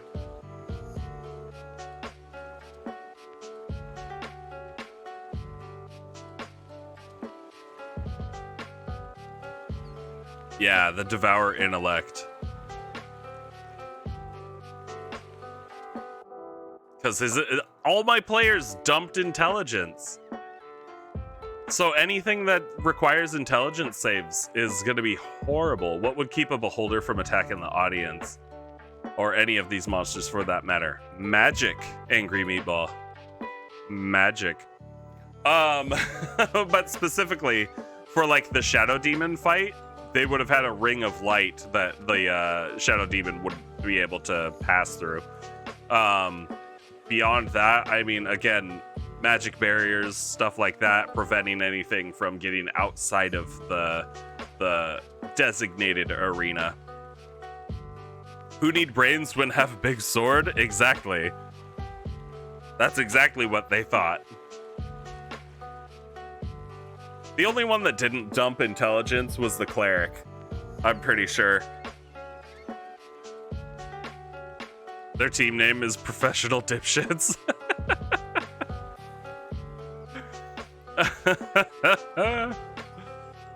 Fight all your problems always. Yeah, exactly. I don't know. I hate making intelligence my dump stat. More often than not, I'll make my strength my dump stat instead of my intelligence. Unless I'm playing a strength-based character, strength is gonna be my dump stat. If I'm playing a strength-based character, there's a good chance that either dexterity or charisma are gonna be my dump stats. You play magic users, so strength or dex normally? Yeah. Yeah.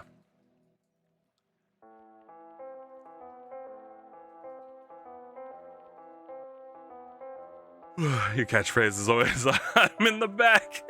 Fair enough. Okay, I need a... What is this? Out of the Abyss. I don't know what that is. Here, let's sort by aberrations. If we want to keep it themed.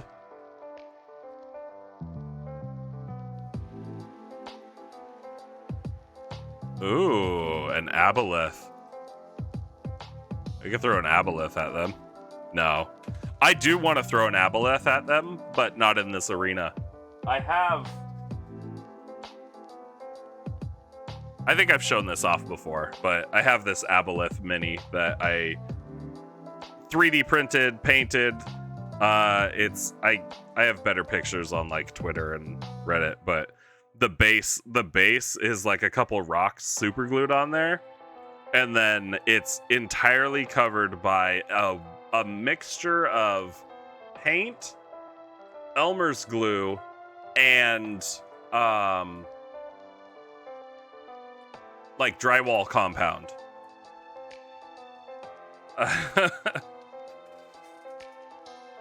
So it makes the bottom, or it makes the base look like it's covered in mud, kind of. It was fun experimenting. You like the high strength, high int, low whiz barbarian? Yeah.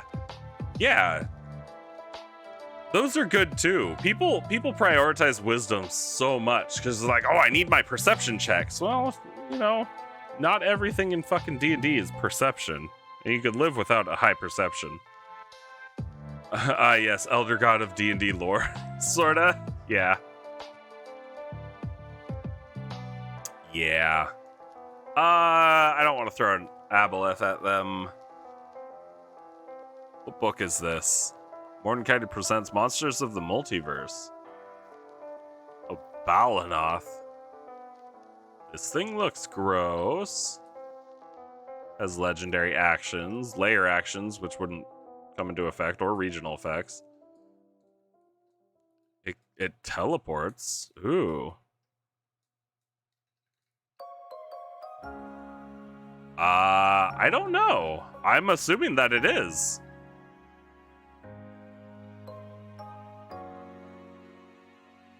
Doesn't have a standard release yet. Oh, well. We won't look at these then. Also, Choker was in something else. So actually, I think these ones, even though they're credited as being in Mordenkainen, the new Mordenkainen book, I think these ones are actually in other books. I know for a fact, like, the Darrow is, the Cranium Rat is, the Choker is, so... Just the bundle version that comes with Tasha's and Xanathar's. What is a Chaos Quadrupod? Oh, it's a closet octopus. I don't know if I could throw a closet octopus at my players. Like some dwarf on a dolly rolls out a wardrobe, drops it in the middle of the arena, and slowly walks out. Everything's quiet, and then the doors of the wardrobe bust open, and it's just tentacles everywhere.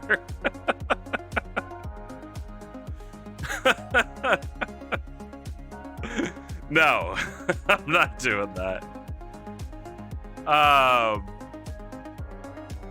need something to precede the Mind Flayer. Maybe something else that's found in like the Underdark or something. What is that from? Because you want it? It's from Acquisitions Incorporated.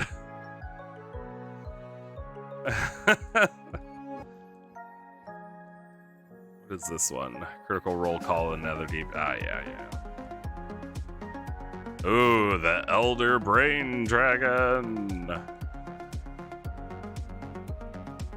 These are cool. I like these. Good, you already own that one. What would be a good... What would be good to precede a Mind Flayer? I'm getting stuck.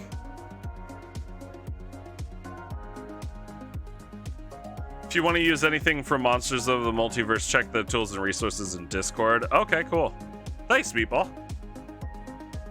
Fizbins is really good if you don't have it. I do. I did buy Fizbins, and I love it. I mean, as always, nothing in there that you couldn't have come up with on your own, but sometimes ideas need to be kickstarted. Aboleth spawn. What aberration is going to be kind of like bulky? I don't know if I want to throw Slod at them.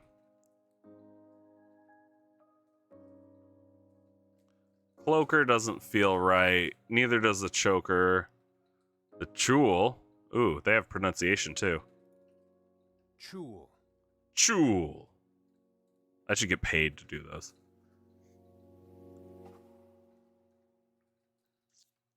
They're amphibious. They can sense magic.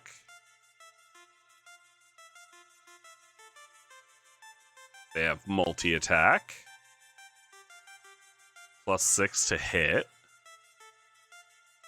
They grapple. They poison and paralyze the ones they grapple. Ooh, maybe I'll throw a couple Chul at my player beforehand. So it'll be like, oh, you gotta fight a couple Chul. You gotta fight, what, 2, 3 Chul? And then you gotta fight a single Mind Flayer. One single Mind Flayer. Lobstermen? Yeah, the lobster dudes. The, like... lobster dogs, kind of. They have 6 limbs. Would that mean they're insects?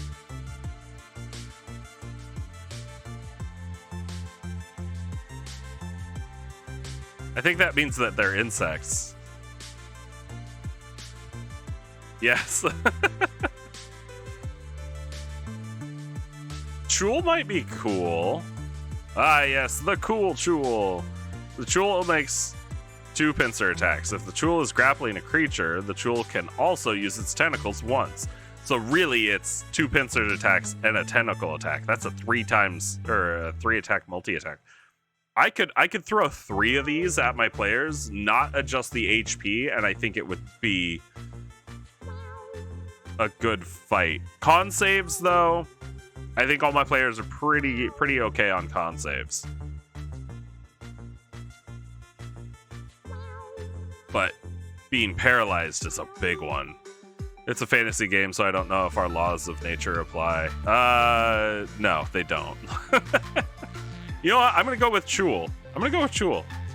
I'm gonna say 3 of them. If you guys disagree, say so.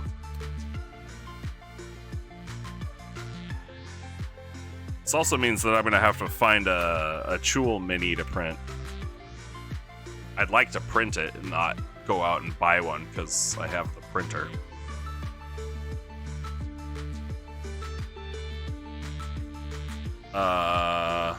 Day 7. Underdark. Aberrations. I spelled aberrations wrong. A-B-E-R-R. Okay.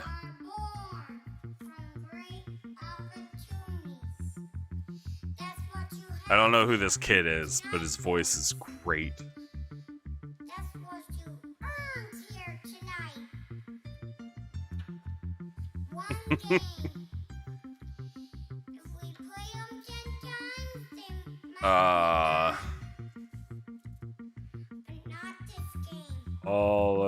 Coliseum.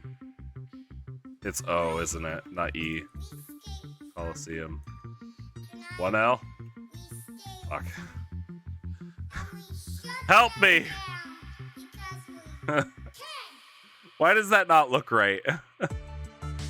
Alright, I guess it's right. Okay, so we've got Underdark Aberrations bullshit.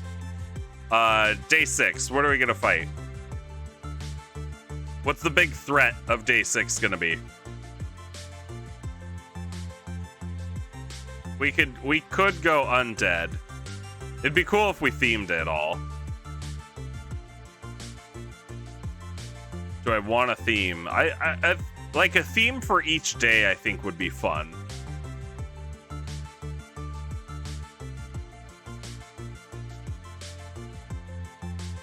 So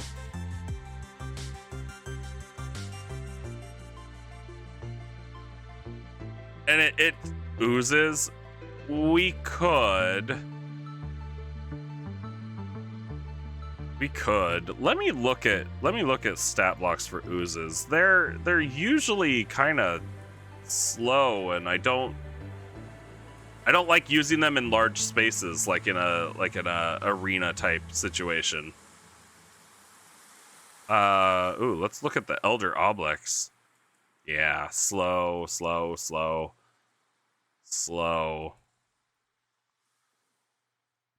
Oh god, they're all so slow. Slithering Tracker, I think, is the fastest one. It's 30 feet. Construct. Oozes are slow, but have a lot of HP with lower AC. Right. The issue is my players would kite them. For sure. Unless...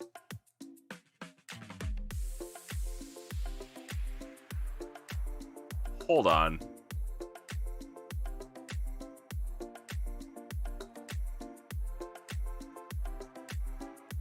Hold on. What if... Good morning, LARP Kiwi, and welcome. Homebrew a super fast corrosive slime. So that's kind of what I'm... I could, like an ooze that kind of spits itself. It doesn't move, but it jumps, right? So it's kind of elastic in nature, or I can add in something that throws oozes. Like, I don't know. What? Adult Oblex.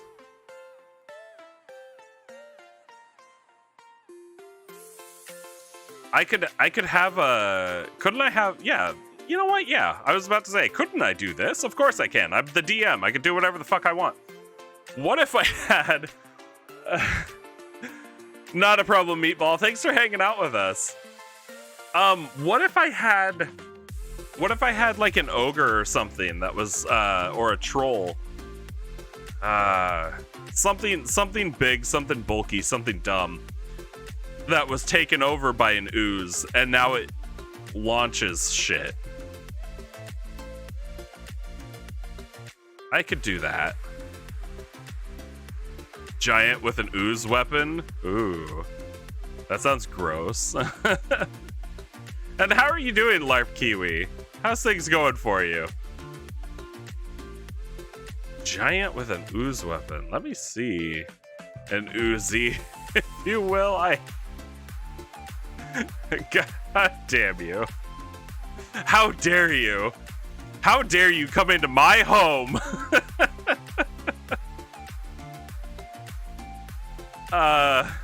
Clay golems are immune to the acid damage, so you could use it as a weapon. Ooh. I don't know why I wasn't thinking golems. Golems are good. I like golems. Oh, that would be really fun, too. Where was that? Clay golem. Clay golem's 9. It's not bad. Just doing game prep. Nice. Well, if you need help with anything or you need ideas, let me know, because I have tons of stuff in my OneNote.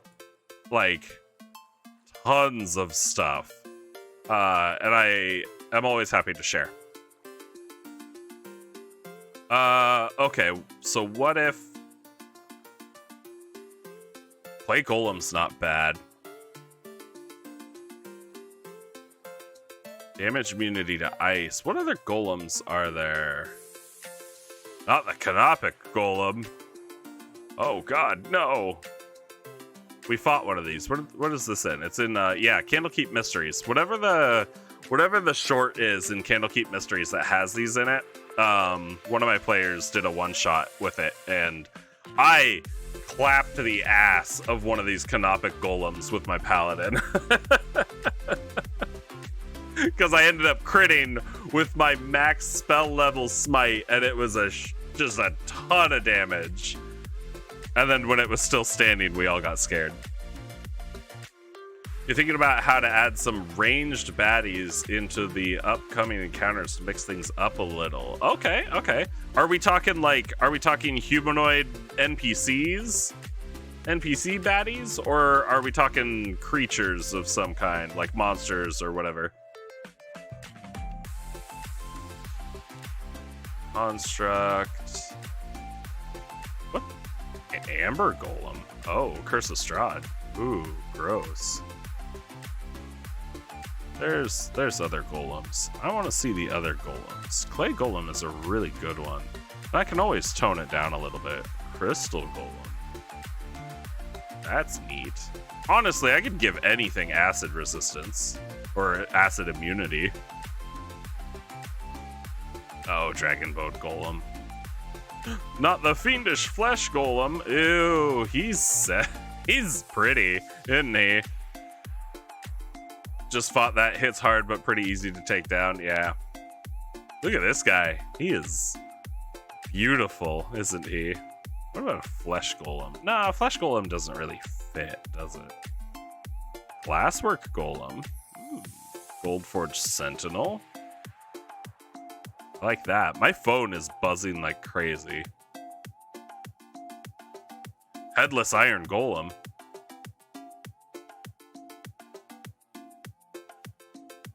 Makes 2 melee attacks. You're trying to think how to say it without spoiling the pre-written module. They're primitive humanoids that probably wouldn't have bows, crossbows, javelins on them. Only the clay is immune to acid. Yeah. But I'm the DM. I can make anything immune to acid.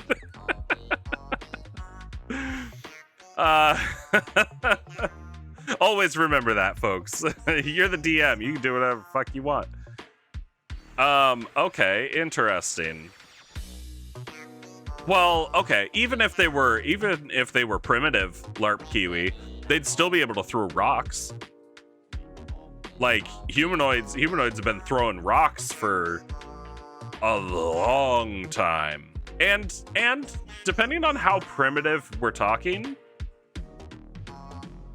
I'm the DM, I'll do as DM well, please. Exactly.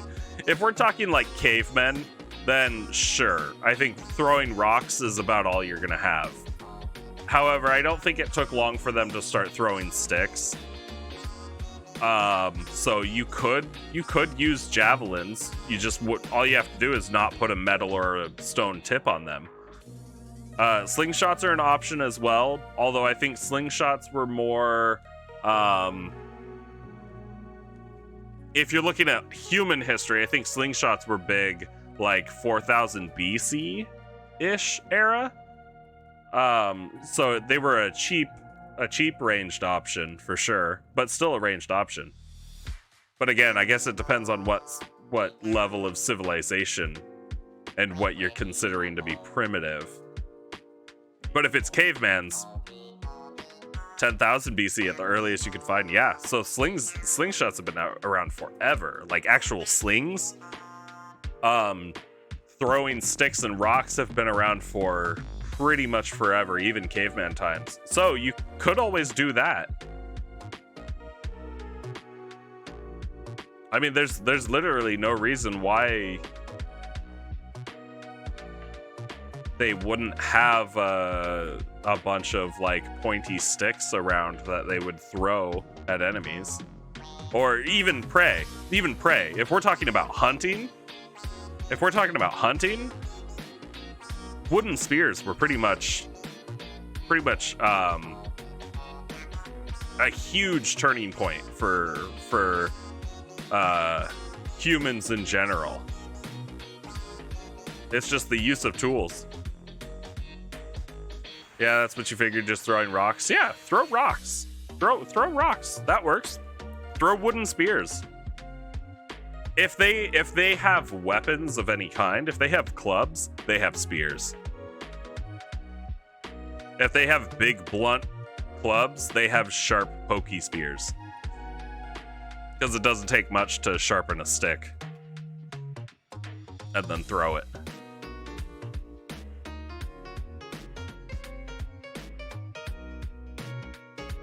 Just make sure. I think a lot of it is going to come down to like I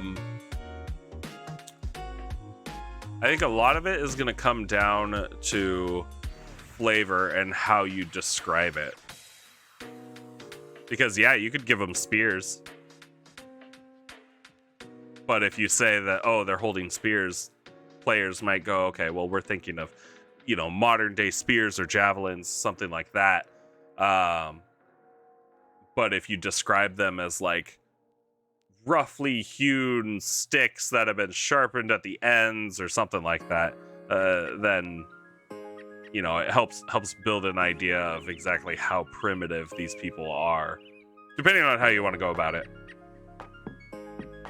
But people haven't always been able to just run up to their prey that they're hunting and smack them on the back of the head, or just grab them and choke them out. We've been using tools for a long time to catch other animals. So yeah, bow and arrows have been around for roughly 71,000 years. Thank you, Geo, for the history lesson. That's a long time. That is a long time. So yeah, you've got options, LARP Kiwi, for sure. And I know you said it's a pre-written module. Which module is it?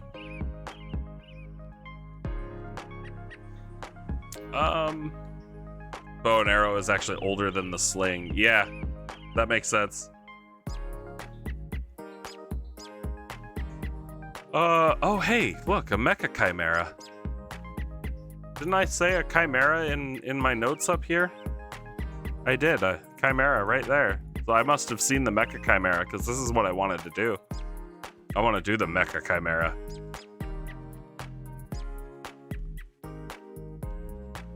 Curse of Strahd. Okay.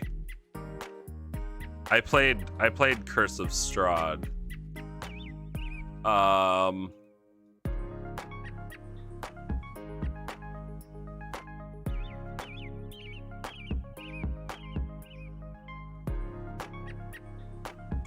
Yeah. Give them rocks, give them bow and arrows. That stuff has been around for a very long time.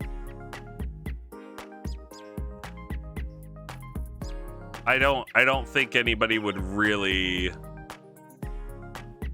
question it too much. I'm trying to remember where in Curse of Strahd you're referencing.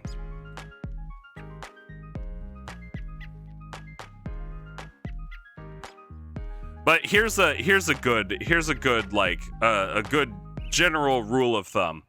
If this is a civilization, or this is, you think you'll stick with the rocks, this NPC group shouldn't be prepped for a fight, but a fight may break out. Okay. Fair. Yeah, use thrown rocks, use thrown anything, really. Anything that they can find. It never has to be specifically anything defined as a weapon, because anything can be a weapon. I like this mecha chimera. Orrery of the Wanderer. Ooh, neat. I like this mecha chimera. Bad golem, sure. Okay, what if we had... We'll throw in something ooze related. We'll make this...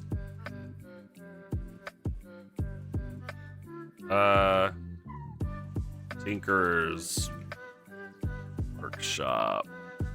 I'm gonna do the mecha chimera. And then we're gonna do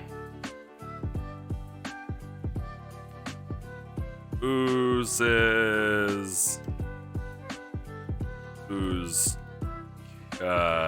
carrier. And I'll have to tweak things a little bit, but I like this idea. I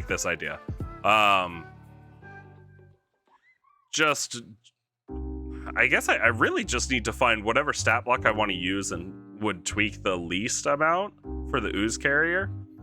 And then after that, it really comes down to description.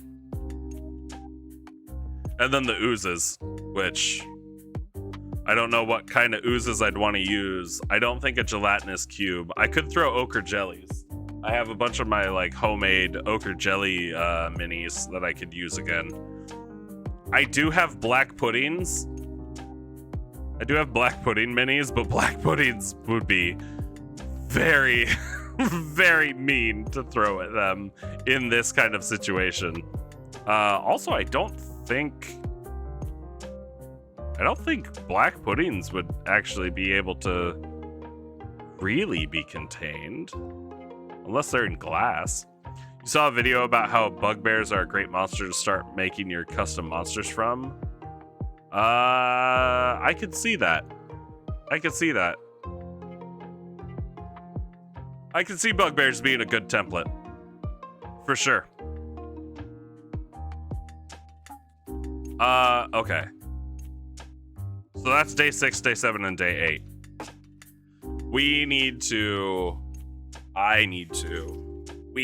I don't know.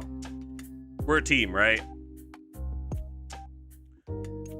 I need to figure out what NPC teams my players are going to end up fighting against, as well as the other lesser monsters.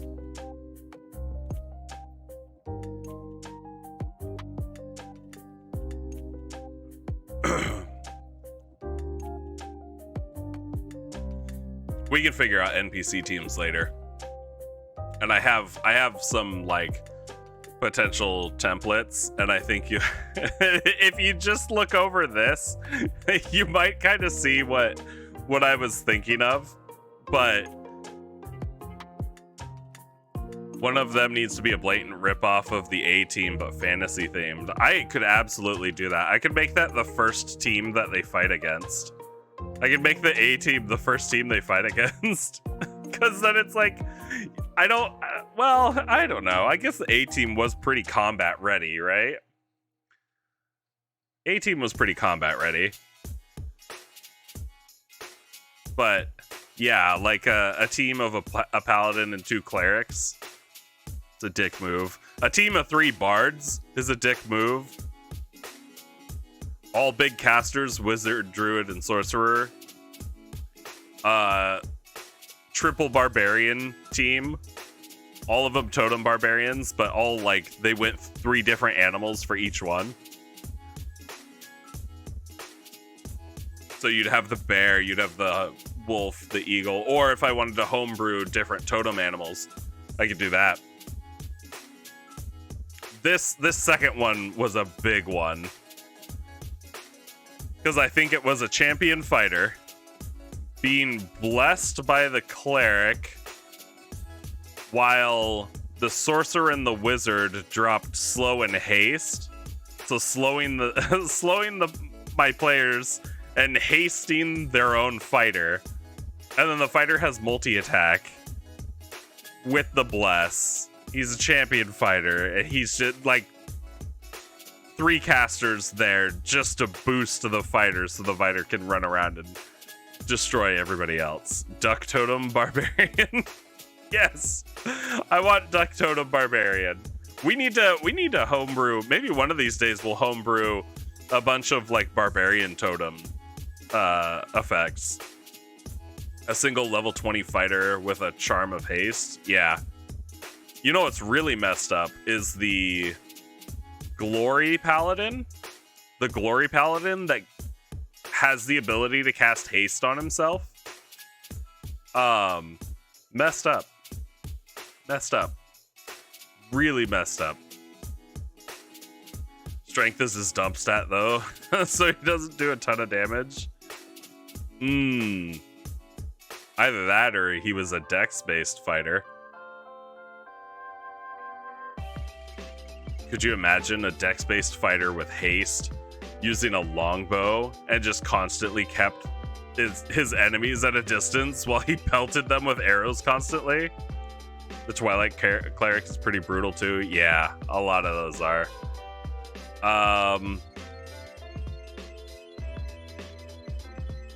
Zealot Barbarian and a Celestial Warlock would be fun as well. Which is this mix right here.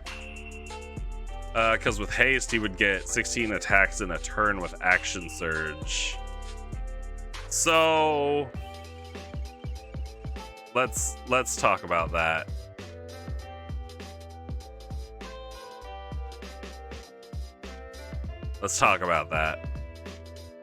And by talk about it, I mean I'm gonna pull up haste, because I'm pretty sure it doesn't work that way, unfortunately. Yeah, it doesn't work that way. That attack-tion can only be used to take the attack, and it's only one weapon attack. So you don't get your multi-attack on the haste attack per the spell, as written. Yeah, they foolproof themselves. I know that because when I did that paladin, I was like, oh, I can have a paladin with 4 attacks per turn. And then I really read it and I was like, oh shit, I only get 2 attacks, or I only get 3 attacks. Hand axe throwing machine gun fighter. That would be awesome. That would be absolutely awesome. But actually, so get this, Geo, let's say you did use a dual wielding fighter with action surge, was hasted. We're still talking about 8, 9, 10 attacks in one turn. That's still a lot. For 16 hand axes in a turn. Guess I'll settle for 10. Yeah. 10. And then if you really, really want to get into it, unless you've got 16 hand axes on a bandolier across your chest, where are you keeping 16 hand axes? Yeah, but that's SMG numbers. I need machine gun numbers. Fair. Okay, so teams. That is exactly the idea. Perfect. All right, as long as we're on the same page. Should I make the first one the A team? We'll make the first one the A team. I don't think they would be like. I don't think the A team would be super effective in an arena type situation.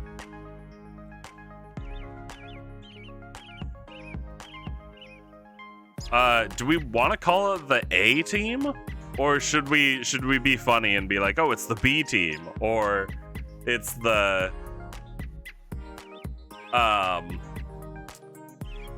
oh, I don't know. Maybe we'll just call it the A team. Because we gotta give like team names to all of these guys too. The Alpha team. All right. Alpha team.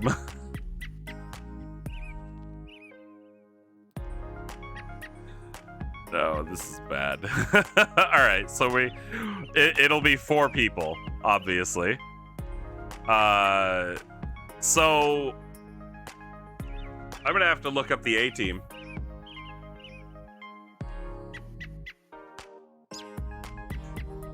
Oh, come on. Fine, do this. Let's look up the A team.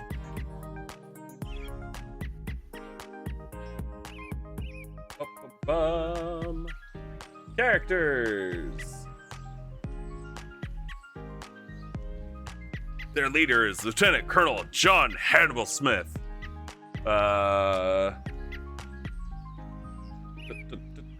Face or Face Man, smooth talking con man who serves as the team's appropriator of vehicles and other useful items. Okay, first off,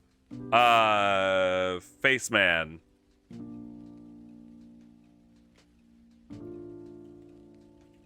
We'll say Face Guy. Would he be a bard or a rogue? So bard? You think so bard? I don't know, because if he's the guy that gets stuff, I guess that could be a Face Man is a changeling bard. Is that one of his like traits? Actually, hey, look, Wikipedia has character traits for these guys. Okay, let's read this. Faceman Peck is the face for the A team and a master of persuasive arts. Team Scrounger and con artist, which is kind of why I feel like you think Murdoch's the rogue. Okay, rogue. We'll go through all these and we'll kind of figure it out. He can get virtually anything he sets his mind to, usually exploiting women with sympathy, appeal, and flirtation. Alright, he's Bard. Alright, I don't have to read anymore. He's Bard.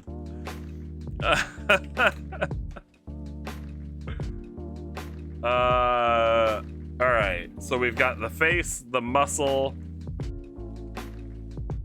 Murdoch doesn't get a cool title? We got the brains, the face, the muscle, and then just Howling Mad. Captain H.M. Howling Mad Murdoch doesn't get a fucking title. Okay. Murdoch's the wild card. Okay, hold on. Face guy. Hannibal.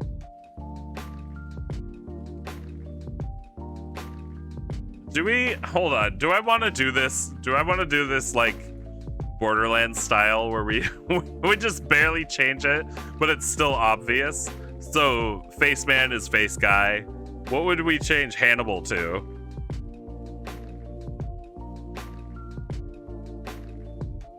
Or do we go by their titles? The brains, the face, the muscle, and the wild card. Cannibal. What was he was Hannibal Lecter, right? Hannibal Lecter. Mr. Q. So that's the thing. Mr. T wasn't Mr. T in the show. He was B.A. Baracus. Hannibal the Cannibal. Alright, let's see. John Hannibal Smith. John Hannibal Smith. What if we went like Jack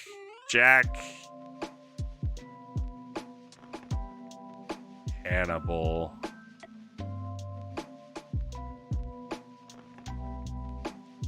What is I don't know. Hold on. I'm curious. I'm curious now.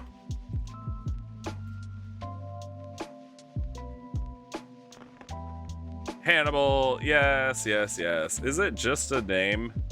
Does it not mean anything? Wonder if it means something.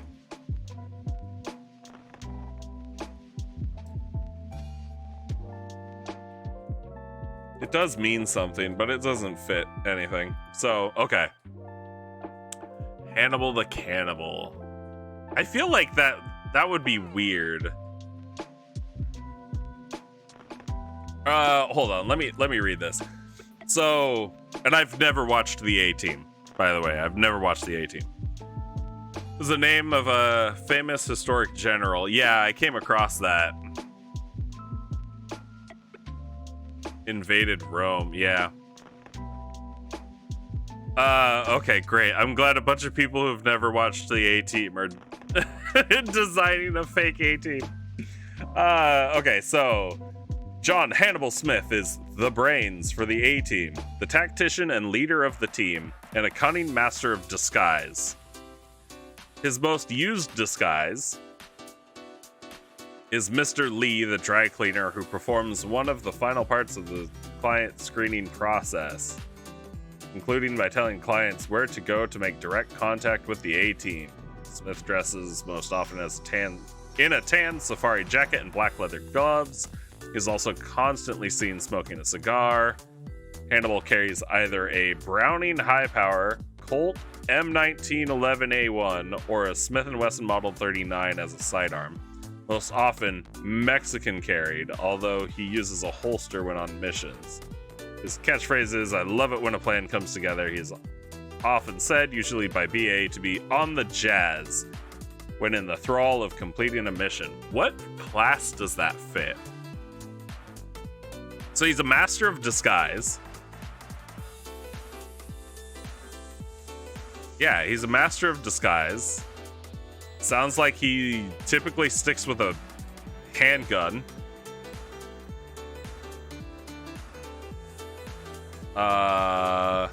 He's the tactician. Oh, Mr. Lee, not get away with this these days. No. Master of Disguises and Tactician, Rogue maybe? Mastermind Rogue? Okay. We'll go, you know, we'll go by the...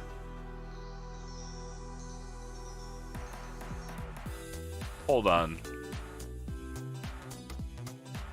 The smarts is gonna be... Mastermind Rogue. Oh god, if I wasn't fat fingering stuff, I'm gonna change their titles. The looks will be our bard. Strong will be unless you got a better name or a better change up of the muscle. Because otherwise the brains now becomes the smarts, the face becomes the looks, and the muscle becomes the strong. I don't want to say strength. I could say strength.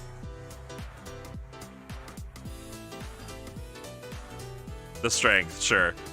Okay, let's read about Sergeant Bosco B.A. Bad Attitude Baracus.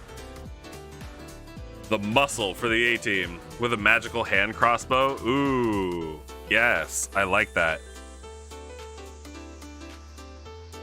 What would make it, or what about it is magical, Geo? The intelligence, the charisma, the strength, and the dexterity. I like that. The intelligence,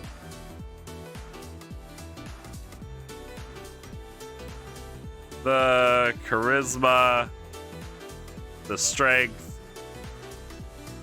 We'll figure out what Murdoch would actually be, because I'm questioning if he would be dexterity.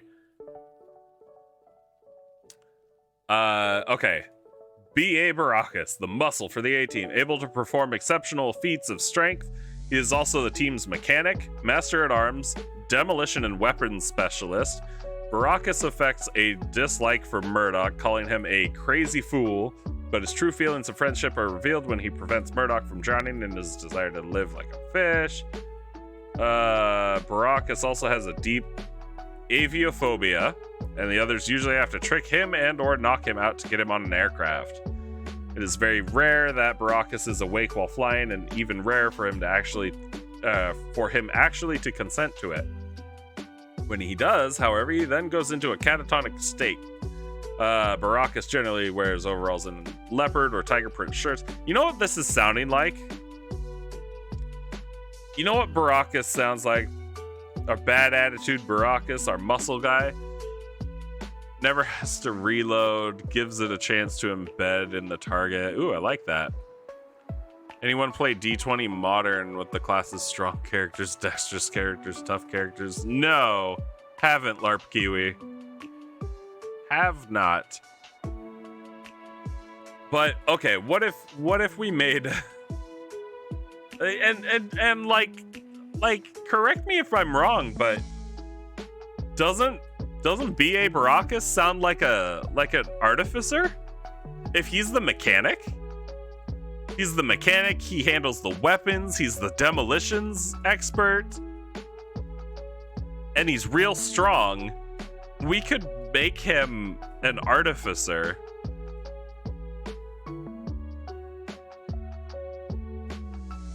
We could make him an artificer. I'm a little, yeah, probably artillerist. Yeah. It kind of fits. I need to stop closing this tab. Classes. Artificer. So he's got alchemist, armor, artillerist, or battlesmith.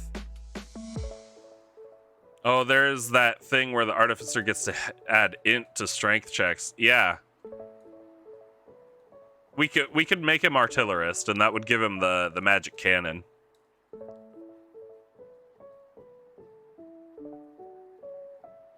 Yeah, his eldritch cannon.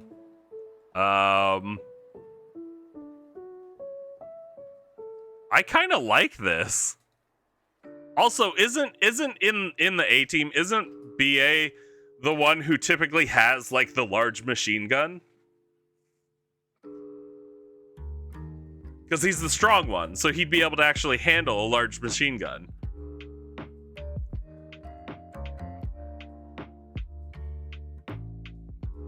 I kind of like that. You think, or fires the tank's main cannon? Yeah. Let's go with that. Artillerist, artificer. So we got the intelligence, the charisma, the strength, armor of magical strength. Okay, so now we've got Mad Murdock, Howling Mad Murdock. Let's figure out what the hell he is. Captain H.M. Howling Mad Murdock is the A-Team's resident pilot and can fly any kind of aircraft with considerable skill. Okay. However, due to a helicopter crash in Vietnam, Murdock apparently went insane. He lives in a veterans hospital in the mental wing. Whenever the rest of the team requires a pilot, they have to break him out of the hospital, generally using Faceman to do so. In seasons 1 through 4, Murdock has a different imaginary pet, imaginary friend, or alter ego in each episode. When one of his imaginary pets or imaginary friends is killed by an enemy, Murdock usually snaps and takes revenge, but never kills. Baracus is annoyed and aggravated by Murdock's delusions and usually yells that his imagined pet, friend, or identity is not real, often making violent threats against Murdock if he persists. Threats never carried out. Do have the effect of limiting Murdock's expression of his fantasies, perhaps just enough to keep them in check so that Murdock can do his job on the team. But what is his job? Hannibal will side with Murdock in a sympathetic way. Murdock usually wears a leather flight jacket, a baseball cap, and basketball sneakers. Once he's discharged from the hospital, he has a different job in each episode. Okay. I really don't know. You think Warlock, imaginary friend, is the patron? That's kind of what I was leaning towards.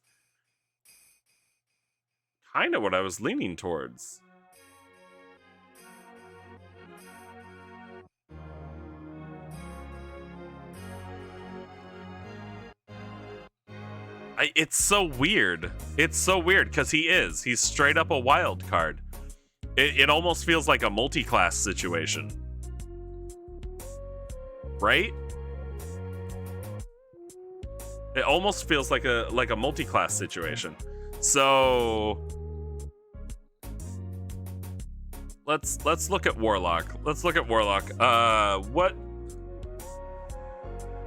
Which one would that be? He's whatever the episode needs. Right.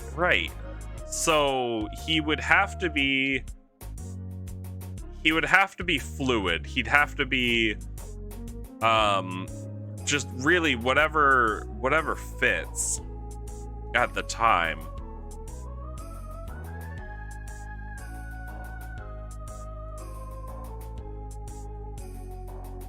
Kind of able to do it all, right?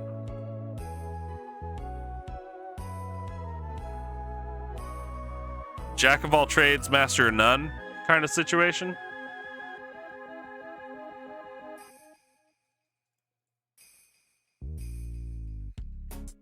So, hear me out. Battlemaster fighter with all the maneuvers.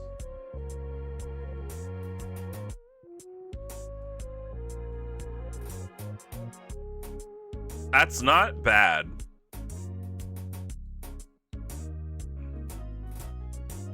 I feel like it fits that fits the mastermind a little bit better, or the master tactician, but never uses the same one twice. Dex-based fighter as well. We could do that.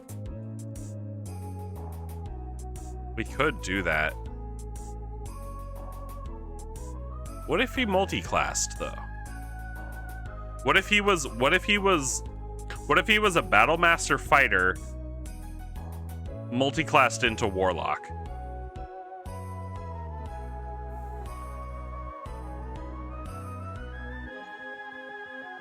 That might be good, because then he'd really like, he'd have a lot of use. He'd be good at a lot of stuff. But then we could also play him as a little insane. And if we did give him the pet, and let's say it was like an imp or something, but we made it invisible, that way it's like it's an imaginary friend, and it goes, it's got like 1 HP, right? It goes and it attacks somebody, and they feel it, and they just kind of like swat it away, or they're like, something's here, and they attack it. They kill it immediately, and then he goes into a rage. So he would start the fight out as a warlock, doing warlock shit, but then as soon as his pet dies, he goes full-on Battlemaster fighter on them. You think you give him 1 level of every class we're not using on the others? No, that would be way too much. I think that would be way too much. But I think a warlock, or a fighter warlock, would be a really cool combination. I think a fighter warlock would be a really cool combination for that. What do you guys think? What do you guys think? I don't know what patron he'd have. Probably not Fiend. I don't think he'd be Fiend. I don't think he'd be... Actually, Great Old One. Actually, Great Old One would explain the insanity.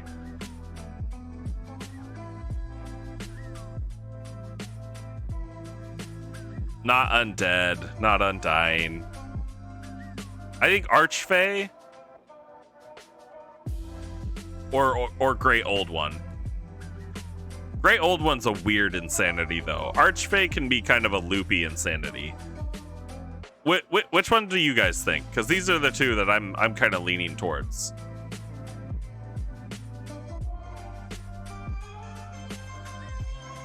Let me see what each one gets.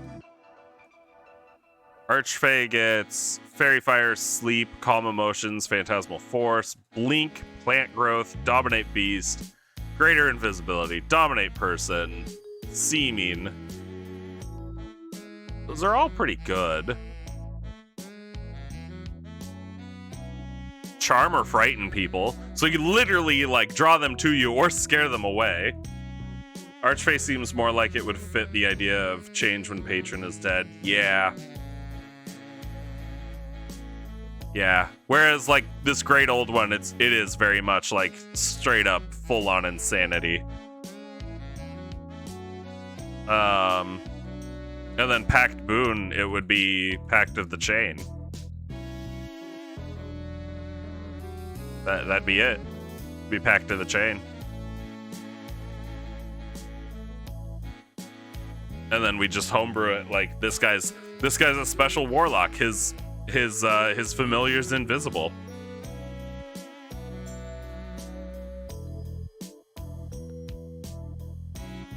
What do we get after that? Misty Escape.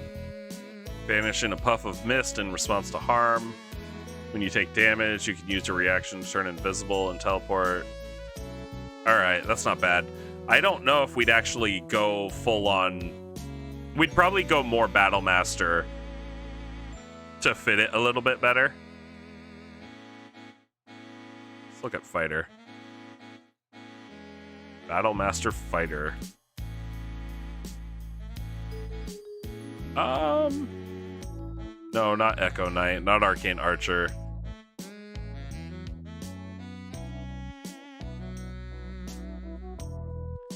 Student of War, you gain proficiency with one type of Artisan's tools. Alright. Combat superiority with maneuvers and superiority dice. And how many does he actually get? You learn 3 maneuvers of your choice. 2 more at 7, 10, and 15. So let's say we made him level 7 fighter and level 3 warlock. Or we can make him level 10 fighter and 3 warlock.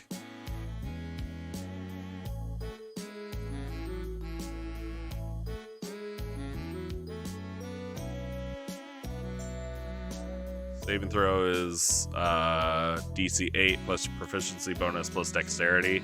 Yeah, and then make him a dex-based fighter. This isn't bad. This isn't bad. Okay, yeah, let's do that.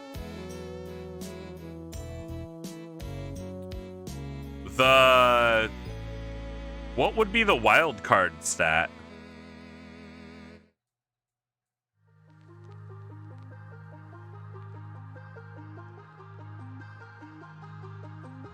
Because we've already used up intelligence, charisma, and strength. That leaves dex, con, and whiz. If we wanted to fit with that same theming. Give him the lucky feat? Oh god, I could too. I could. But what would his name be? What if we just called him the Lucky? We'd have the intelligence, the charisma, the strength, and the lucky. The sanity.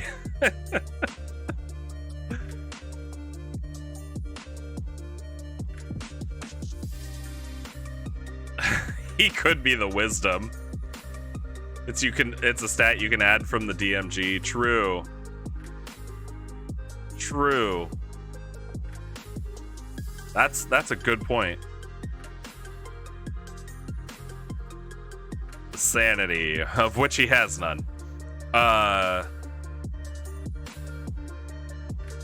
Battlemaster, fighter,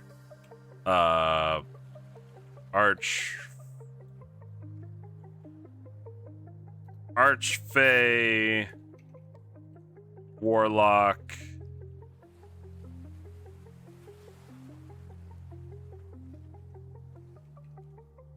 Act of the Chain. What is with my typing today?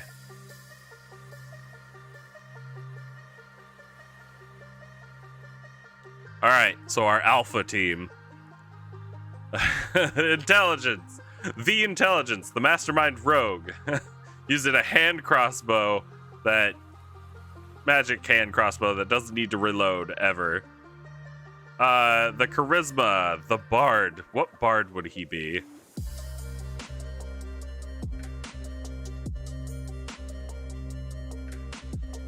What bard would he be? Creation, eloquence, glamour, lore, spirit, swords, valor, whispers. Glamour?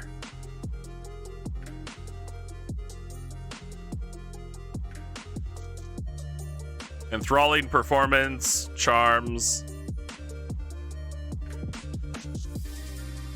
By singing, reciting a poem, dancing. Alright. Mantle of Majesty. Cloak yourself in Fey magic. As a bonus action, you cast Command. It's just more stuff getting people to do what you want.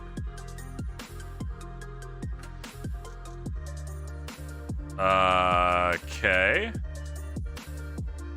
Or... no, I think Glamour. I think Glamour might fit better.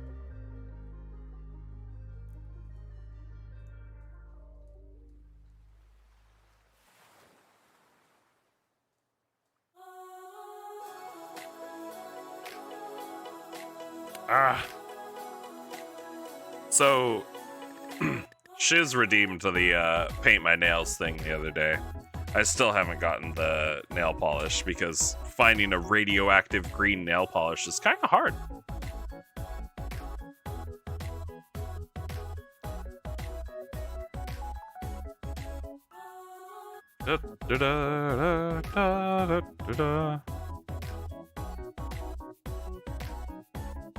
I'll get it tonight, though. That way Shiz isn't all disappointed and doesn't feel cheated. Yeah, I'm gonna say Glamour Bard. I feel like that fits.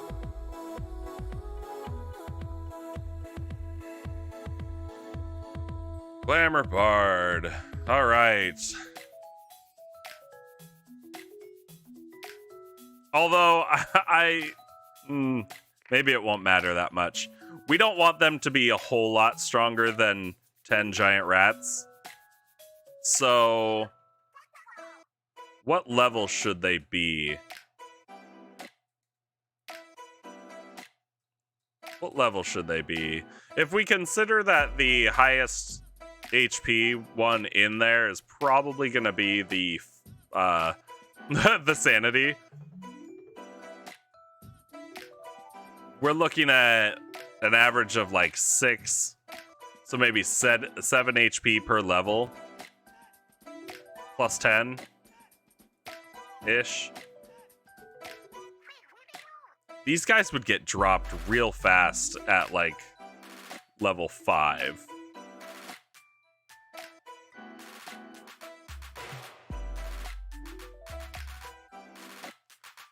So we could make them all level 10.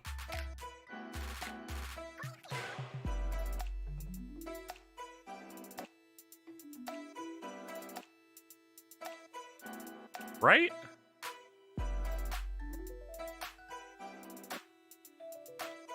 Maybe not. Maybe we'll make them, we'll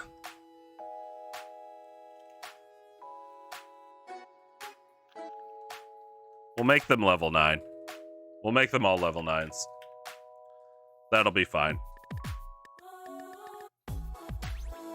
Because the party will outnumber them.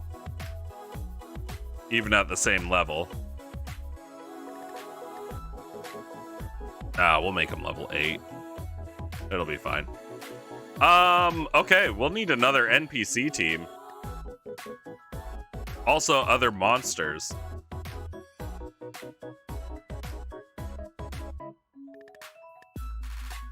I'm gonna keep like editing this. I still feel like that's too high. We're gonna go level 7 on those.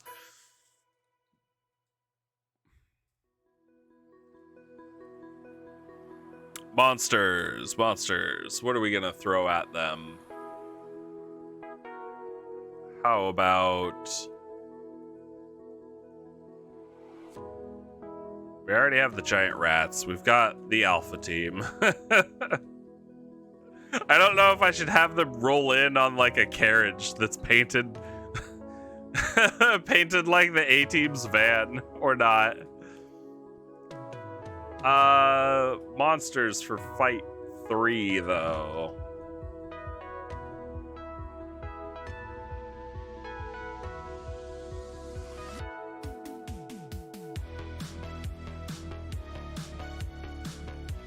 See, if you're ever uncertain, the answer is yes.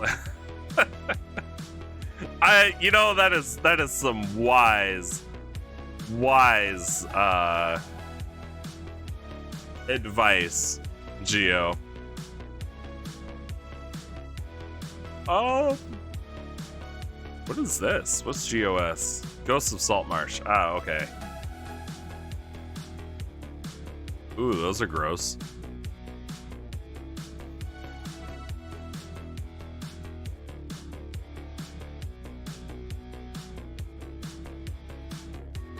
Could I throw a cockatrice at them?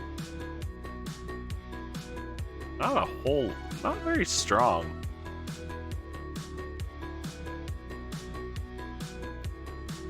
I think I have magma methods. Excuse me for the yawn. I do have magma methods. Why did I want magma methods? Because of the death burst?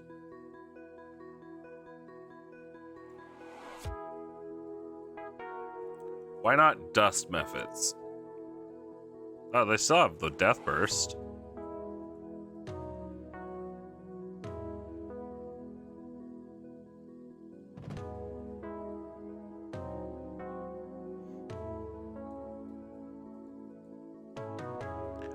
I have nothing against using methods. Method.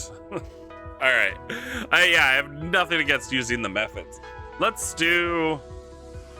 They're real weak. Oh, but they blind. On a dex save, though. Ooh, con save.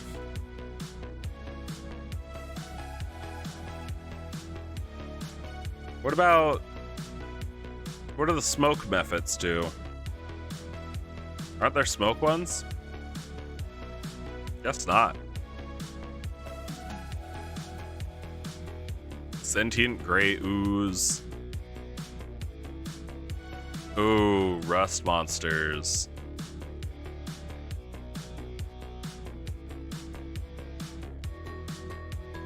I could do rust monsters.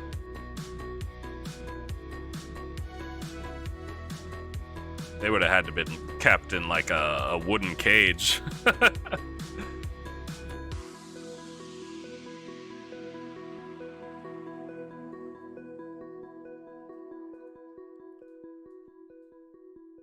The deck save to avoid. Okay.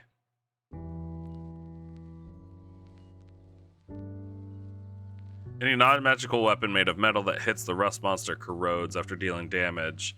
The weapon takes a permanent and cumulative -1 penalty to damage rolls. I don't think that's gonna matter that much. I don't think that's gonna matter that much because my players, the only one that would be hitting with any kind of non-magical metal would be the ranger. Oh, and I guess the rogue.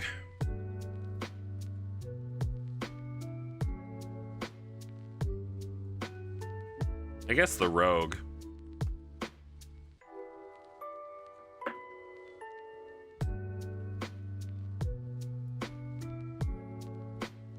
There's got to be something a little bit better than a rust monster, right?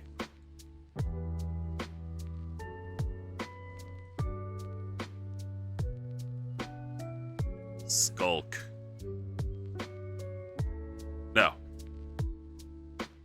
Maybe. Ooh, maybe. Morning Cutter says, yeah, okay. What about a skulk? Dexterous, AC of 14, okay. Charnel candles. The skulk appears as a dim, translucent form in the light of a candle made of fat rendered from a corpse whose identity is unknown. Jesus Christ. Children, humanoid children aged 10 and under can see through this invisibility. Okay. Fallible invisibility. The skulk is invisible. Can be circumvented by 3 things. Either the candles, the children, or what? Reflective surfaces. The skulk appears as a drab, smooth-skinned biped if its reflection can be seen in a mirror or on another surface.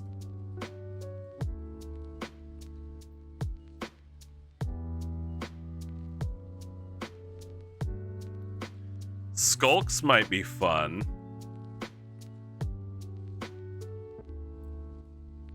Skulks might be fun to use. Right?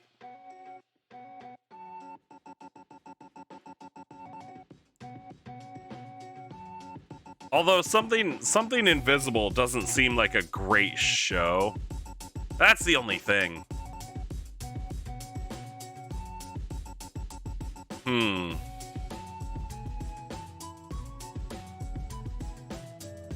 A thorn slinger. Tales from the Yawning Portal. Right. Try drone, sure. Vine blight. I've used blights a lot.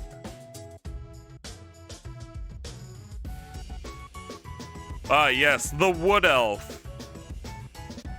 Warg. Ooh, warg would be cool.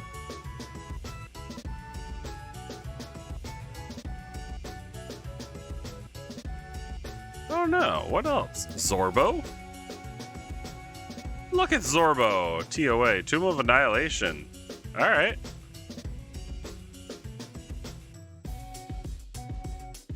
Alright. Nah, we'll find something. Super Zorbo? Add him? like, take this little guy, this little bear armadillo thing, whatever the fuck he is, make him a super version. I'd keep him small, but up his AC. After he takes X amount of damage, he gets a form change. Oh god. Oh god. Hold on. Natural armor. The Zorbo magically absorbs the natural strength of its surroundings, adjusting its AC based on the material it's standing or climbing on. AC 15 for wood or bone, 17 for earth or stone, 19 for metal. If the Zorbo isn't in contact with any of these substances, its AC is 10. Oh, I like that. That's kind of cool. Destructive Claws, +3 to hit. 2d6 plus 1 slashing damage, and if the target is a creature wearing armor, carrying a shield, or in possession of a magic item that improves its AC, it must make a Dex 11 or a DC 11 Dex save.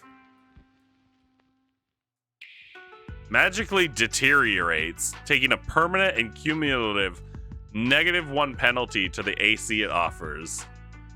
And the Zorbo gets a +1 bonus to AC until the start of its next turn. Wow!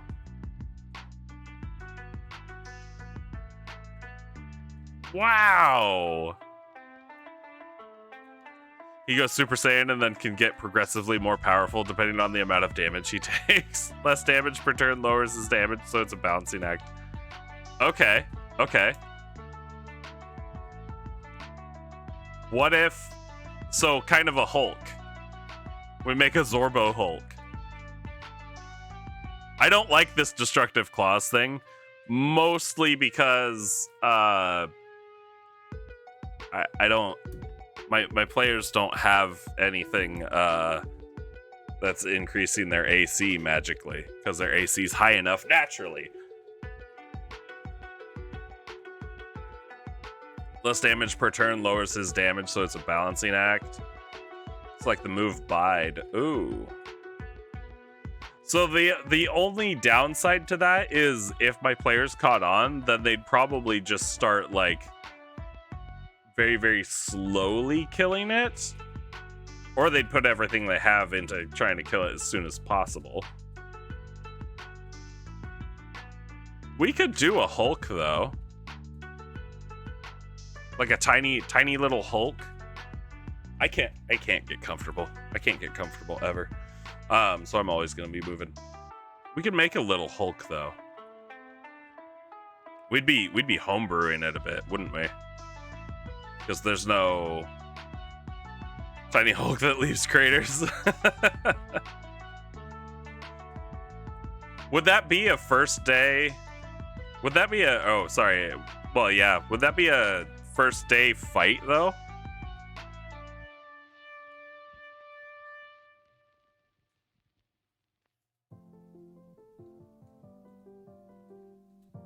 Would that be a first day fight? I'm not sure. He'd be 5th, 6th day, you feel? Yeah. So we can homebrew. We can homebrew a Hulk. I think what I would do is give him an amount of HP, and then depending on how much damage he's taken, he does more damage in his attacks, or he gets more attacks.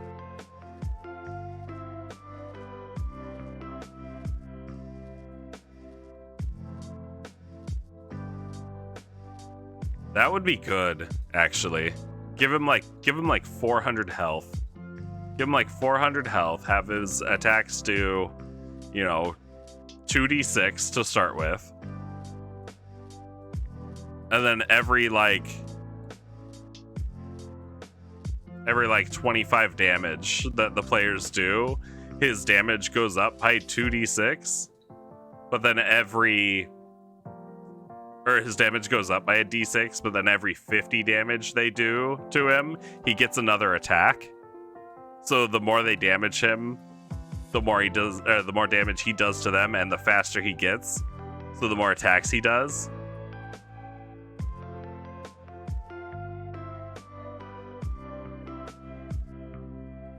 That could get deadly very, very fast, because I also just had a thought, well, what if his AC goes up as he takes more damage too?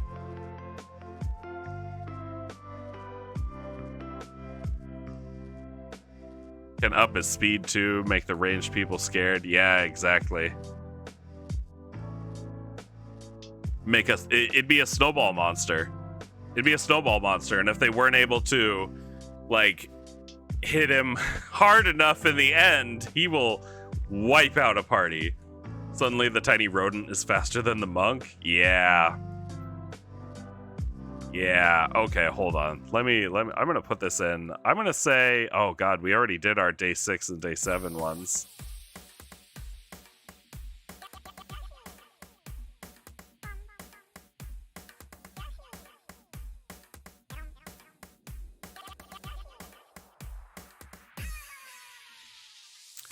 I could move the day 6 fights to day 5.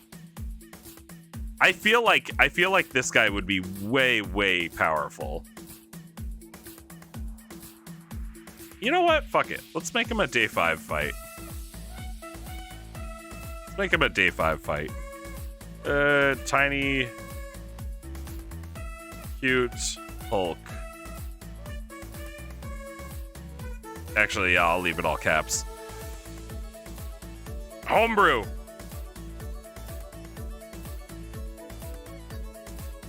Play him up as not a challenge and catch the players off guard.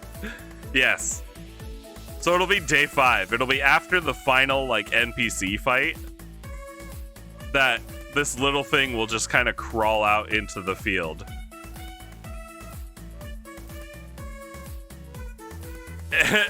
And the players will have to like look at it and go, what the fuck is this? And it'll just kind of like slowly crawl over to them, fly them up one of their legs, and then bite them. just a little bite, one little bite, and then they kick it off, and then, you know, that's when things get bad. Then it bodies the barbarian.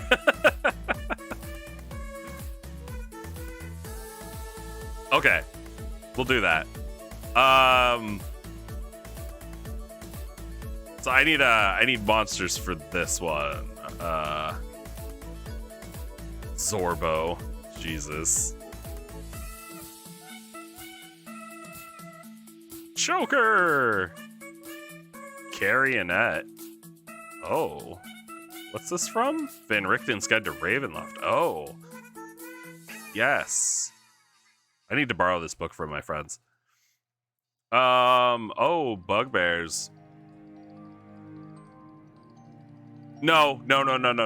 I specifically did not want to include any humanoids in any of the, like, monster fights. So I can't use a bugbear. The fuck is a boneless? Oh, God, that's gross.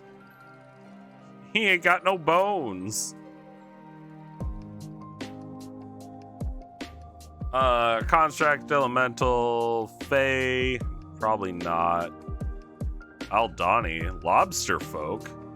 What the actual fuck?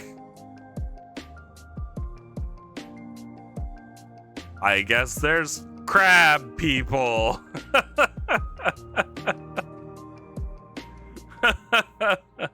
Ravenloft is pretty neat. Some good writing advice on creating horror story settings. Yeah. That would be, I should read through that book, because I like working on horror stuff. I usually get a lot of my creep factor from ambiance and music and stuff. Ooh, a Cat 1 Krasis. Ooh, Cat 1 Krasis could be fun. I did throw a Cat 3 Krasis at my players. Death Dog.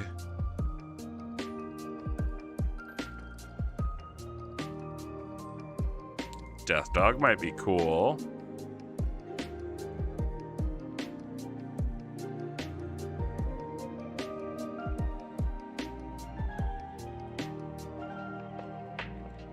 Oh. Death Dog would actually be pretty cool. And it would make them have to go, oh shit, we need to cure this.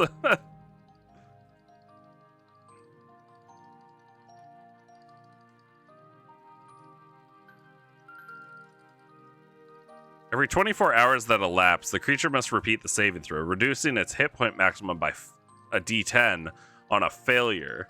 This reduction lasts... Oh, yeah, there it is. Lasts until the disease is cured. Okay. If the creature dies, or the creature dies if the disease reduces its hit point maximum to 0. Cool. Fuck it. Let's throw in a couple death dogs.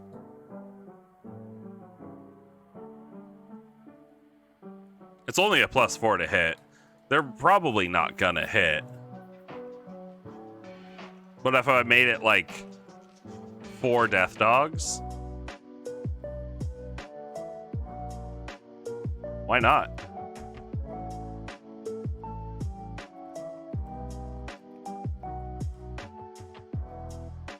Day 2.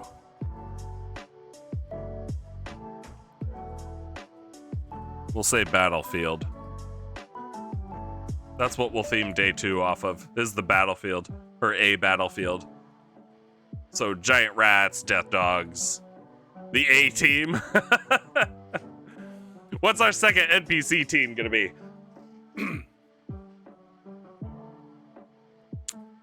Need a second NPC team.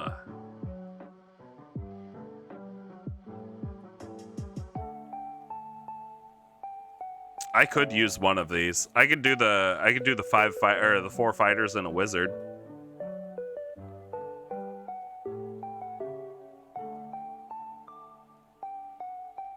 And the fighters would all pretty much all be defensive fighters. So they'd have like the defensive fighting styles, all of that. Tanky.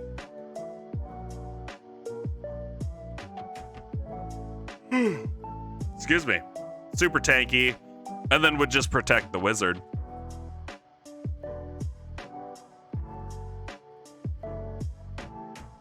That could be fun.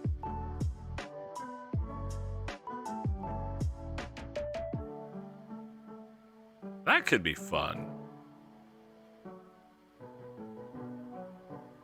I don't know why I chose one of those teams to be a ranger, fighter, rogue, and druid.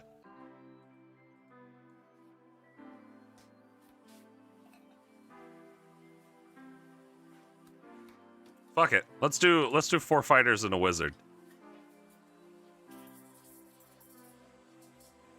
What am I gonna call them? And I'm gonna drop Alpha Team down to level 6. I don't know what I'd call them.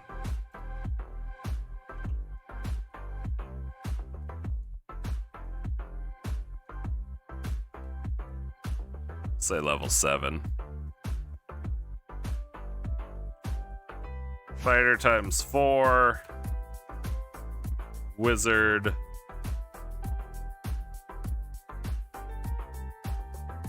What fighters would they be? What would be like the most defensive fighter?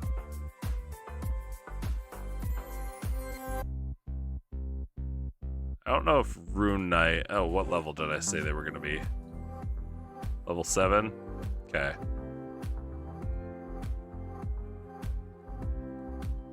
Martial archetype. Oh, okay, cool. Not the arcane archers, not the cavalier. Potentially champion. Potentially. Echo Knight. I don't know. I don't know what the Echo Knight is. Not an Eldritch Knight. Don't think the Psy Warrior.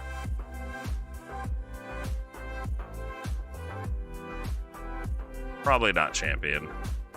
Potentially Battle Master.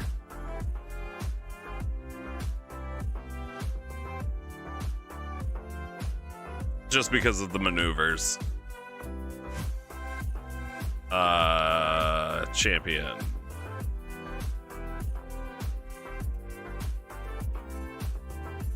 What does champion get at 7? Remarkable athlete? No. So it's not going to be a champion one.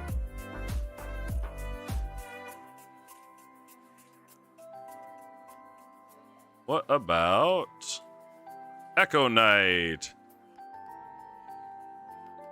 Explorer's Guide to Wildman. Oh, okay. I don't want to touch the Echo Knight stuff. Rune Knight. bonus proficiencies, rune carver, right? They learn runes that they can use. Cloud rune, fire rune, hill rune, stone rune.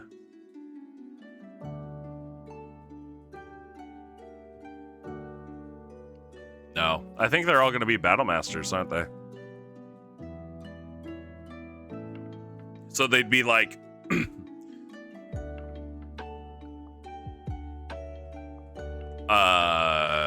yep, they'd be like protection. Yeah, I think they'd have protection.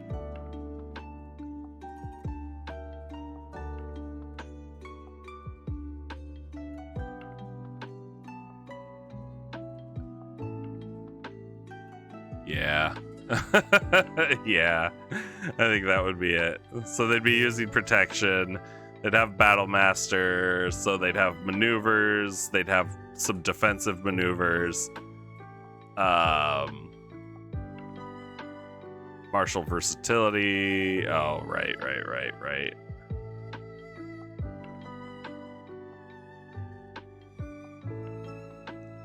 They'd have their extra attacks. More ASIs. Or feats. Which we could look at feats too.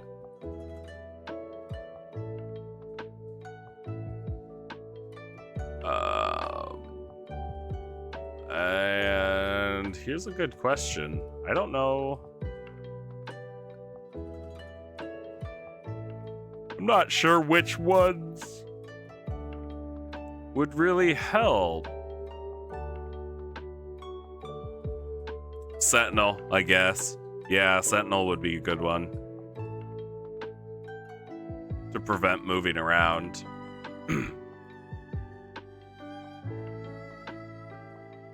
More maneuvers, more superiority die. Know your enemy, which won't matter at all. Okay, yeah, so Battle Master fighters.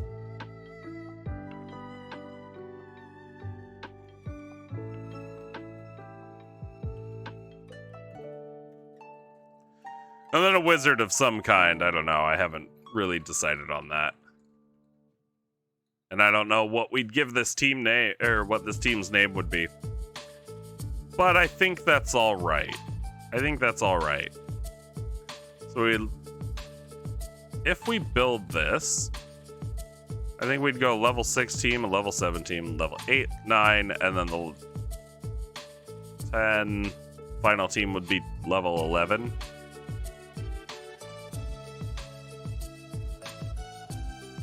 So these fights are going to get a lot harder and harder and harder. This one, maybe not so much. We may not have to worry about this one quite as much. So I might tweak that a bit. Might tweak that one a bit so it's a little more threatening. Otherwise,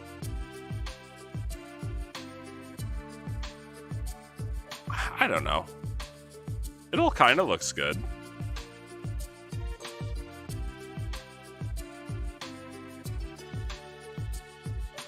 Maybe I'll make this 4 of them.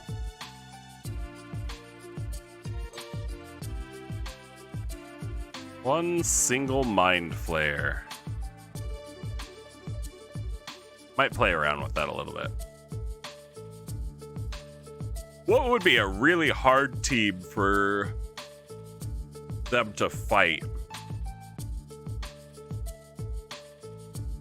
What would be a really hard team for them to fight?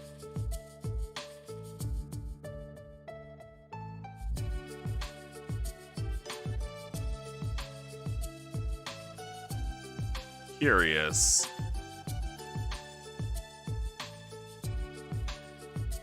Barbarian Warlock. If they were, what, level 11?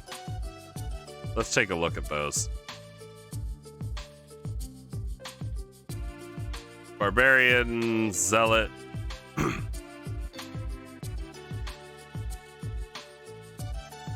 Divine Fury does more damage. Warrior of the Gods does that. Fanatical Focus. Can re-roll a failed saving throw.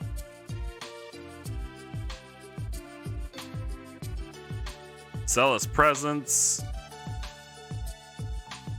Oh, it's level 14 where they get the Rage Beyond Death. However, if it's only 2 of them, I absolutely would make him high enough level to have Rage Beyond Death.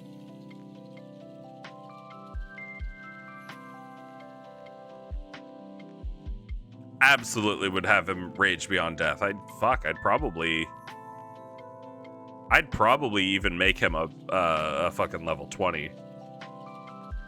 I'd have to look at things a little bit. But for a two-person team, it might be what I do. Let's uncheck these. Let's look at the Celestial Warlock. First of all, let's look at spells that he gets. Cure Wounds, Guiding Bolt, Flaming Sphere, Lesser Restoration, Daylight Revivify, Guardian of Faith, Wall of Fire. Wall of Fire is not bad. Create a wall of fire on a solid surface within range. You make the wall up to 60 feet long, 20 feet high, and 1 foot thick, or a ringed wall up to 20 feet in diameter. 20 feet high and 1 foot thick. Wall's opaque, which means can't see through it. When it appears, each creature in its area must make a dex save. Yep.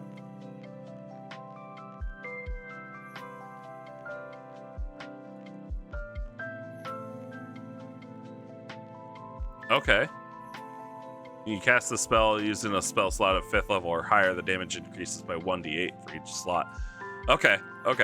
So, actually, a Celestial Warlock. Is Wall of Fire concentration? Yes, it is. What about Guardian of Faith? No, it's not.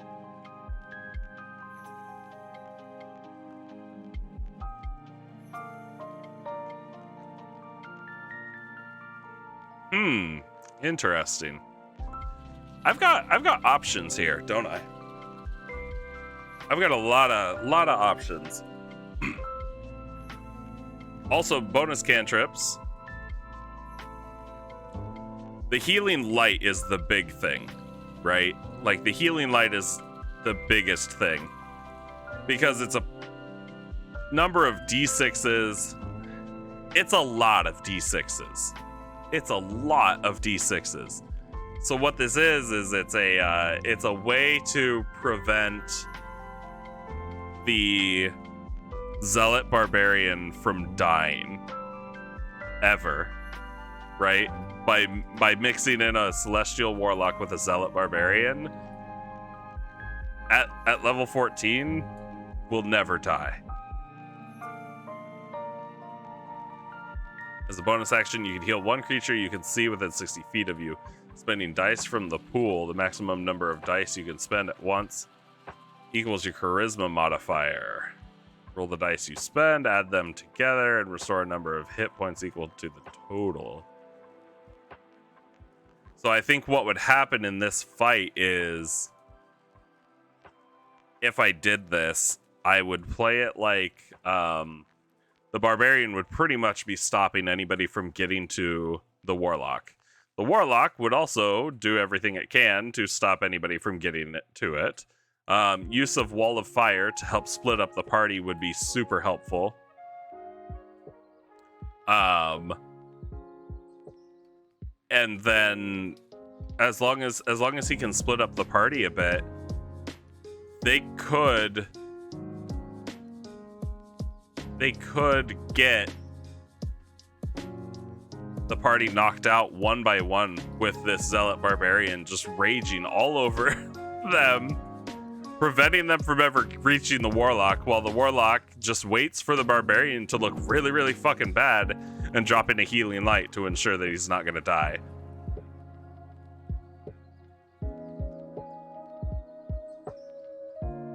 This could be a very, very hard fight if I can make it hard. Like if I can play it as smart as possible, and I would want it to be as smart as possible. Back to the talisman. What is this? When the wearer fails an ability check, you can add a D4 to the roll. Okay. Not super great. Pact of the Tome. Pact of the Tome could be cool.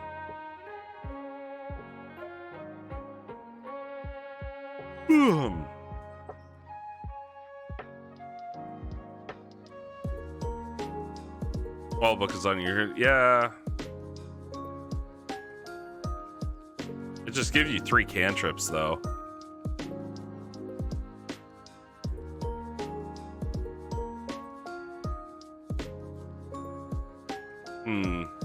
Okay. A Pact of the Blade wouldn't fit, so maybe Pact of the Tome.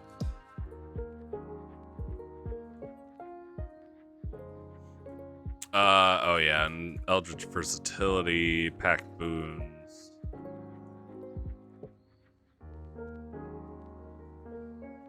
Really? You can just swap Pact Boons, huh?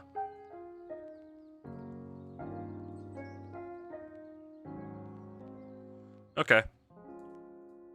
Radiant Soul, Link, Starting at 6th level, your link to the Celestial allows you to serve as a conduit for radiant energy. You have resistance to radiant damage. And when you cast a spell that deals radiant or fire damage, you can add your charisma modifier to 1 radiant or fire damage roll of that spell. So basically, you're just adding your charisma modifier to the damage of the spell.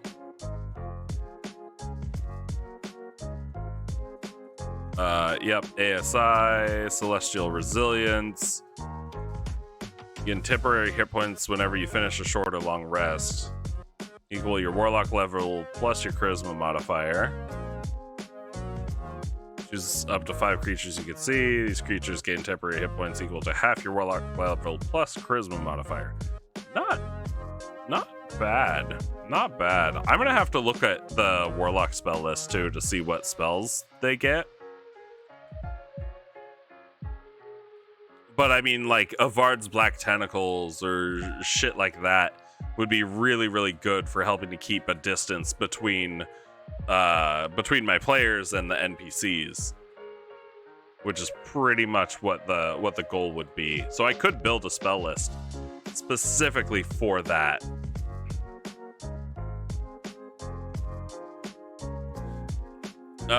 Searing Vengeance. Radiant energy you channel allows you to resist death. When you have to make a death save at the start of your turn, you can instead spring back to your feet. You gain hit points equal to half your maximum. And you stand up if you choose. Each creature of your choice that's within 30 feet of you takes radiant damage equal to 2d8. Plus your charisma modifier. And they're blinded until the end of the current turn. That's pretty good. So really, like, the Celestial Warlock paired with a Zealot Barbarian are built to never go down. My players would have to get really creative.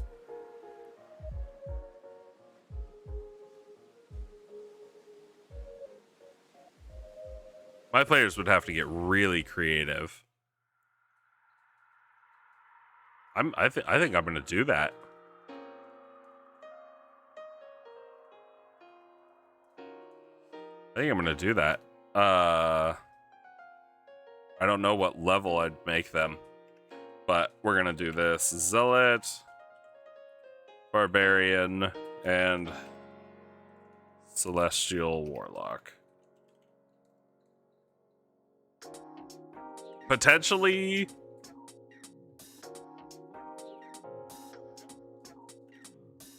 level, we'll say level question mark.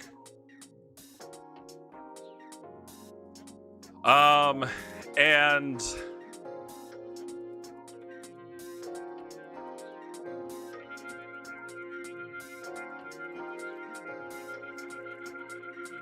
Rage of Heavens. Why not?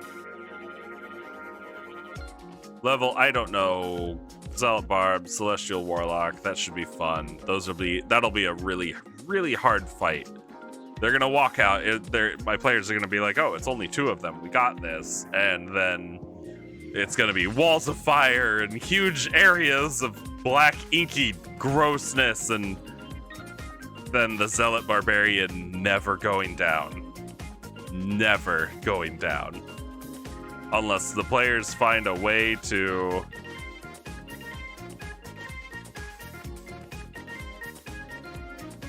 I don't know. I genuinely don't know. Because let me read this. I need to know very, very specifically. While you're raging, having 0 hit points doesn't knock you unconscious. Okay, that doesn't mean that he can't be unconscious. You must still make death saving throws, and you suffer the normal effects of taking damage while at 0 hit points. However, if you would die due to failing death saving throws, you don't die until your rage ends. And you die then only if you still have 0 hit points. So, the death saves don't matter. As long as his rage is still going,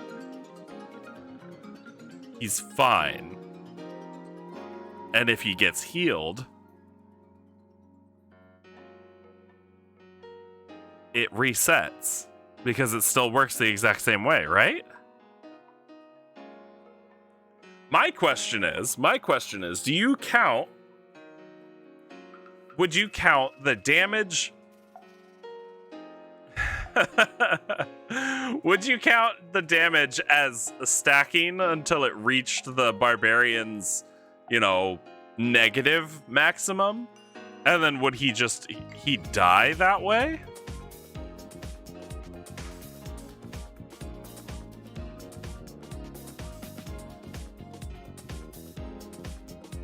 You suffer the normal effects of taking damage while at 0 hit points, which is just 2 failed death saves.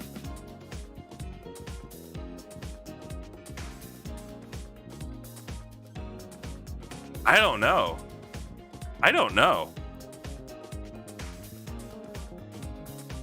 I'm confused. I'm unsure about this one. But I think it would be extremely, extremely deadly. I'm gonna say somewhere. These guys are gonna be somewhere between level 15 and level 20. Like, they're definitely gonna be a high level duo.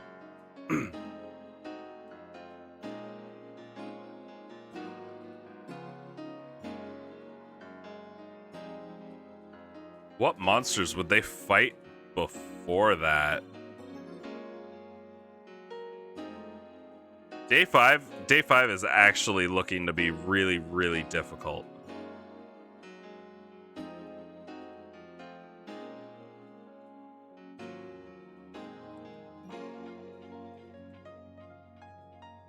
I don't know.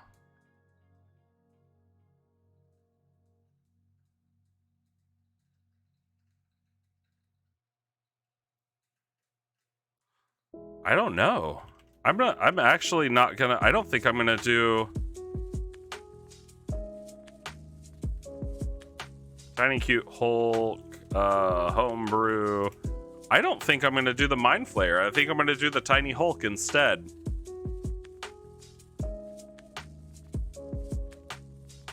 And I think I'm gonna move this down here. And I will move this down here.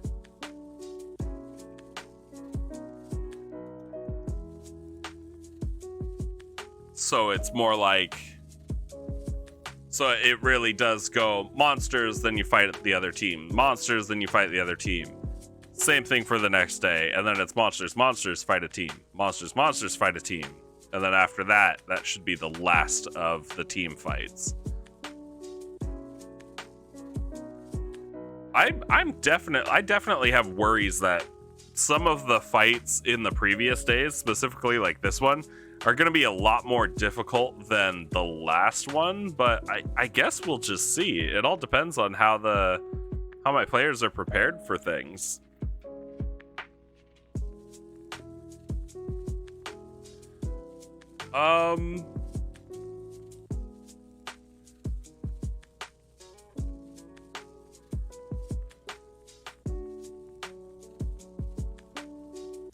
Not too bad though. Not too bad. Let's do... Actually, I think I'm gonna stay with the giant spiders here.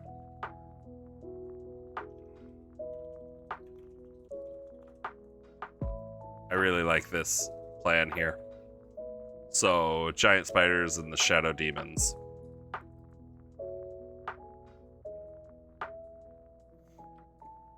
What's the stats on giant spiders?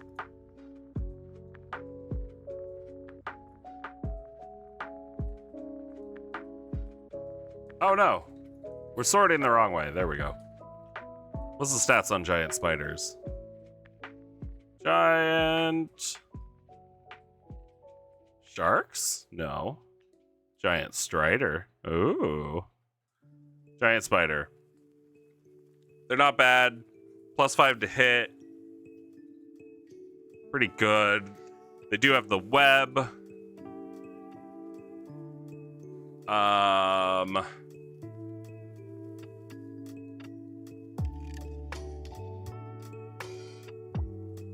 Single attacks, huh?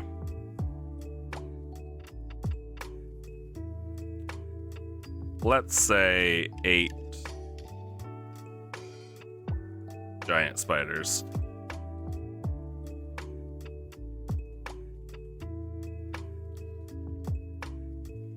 And then this one, I'm gonna go with the shadow demons. And I say demons because I think I'm gonna do more than one. I like the rat golem idea. I really do. Shadow demon, vulnerable to radiant, resists acid, fire, necrotic, thunder, bludgeoning, piercing, and slashing from all non-magical attacks.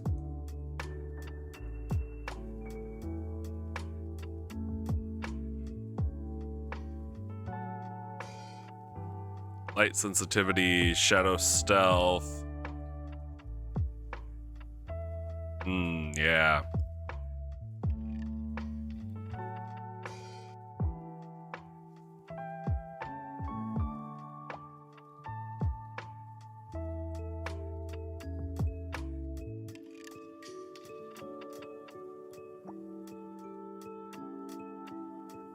Not terrible. I think I'd put in 2 shadow demons.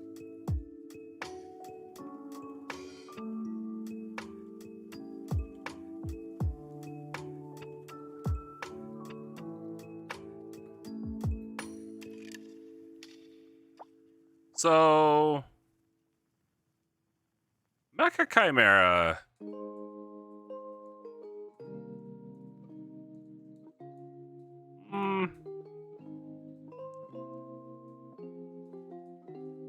Where was this gonna fit, actually? That was gonna be the 3rd day, right?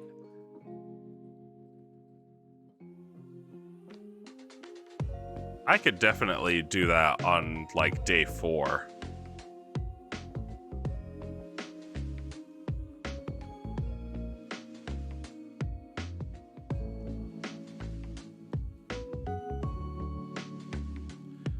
Control copy, control paste.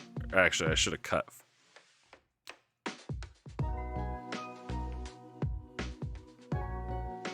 Cut and paste. I like the ooze carrier idea, though.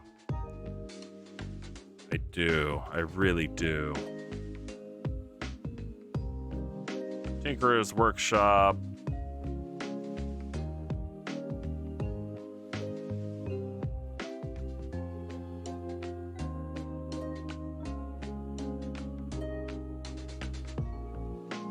Under dark aberrations. Yes.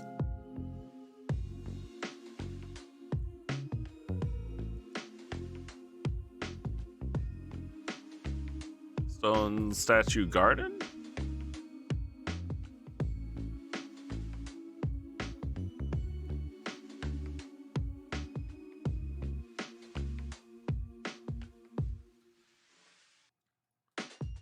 Let me see the Shield Guardian.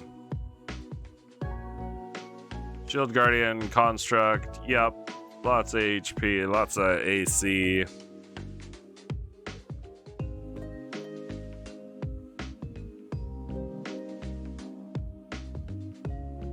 No, maybe that doesn't work all that well.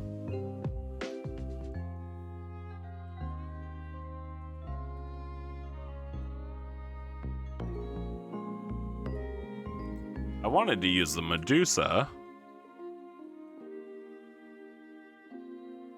Because I think it would be cool.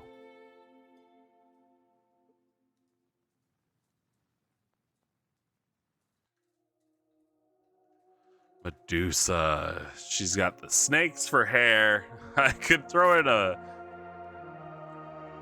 the Mind Flayer with her. She makes 3 melee attacks, 1 with its snake hair and 2 with short sword, or 2 ranged attacks.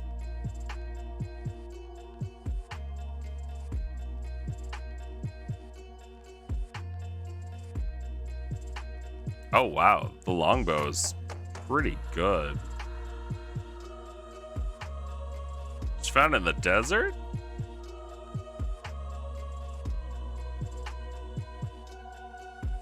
What else would be found in the desert? What about a Naga?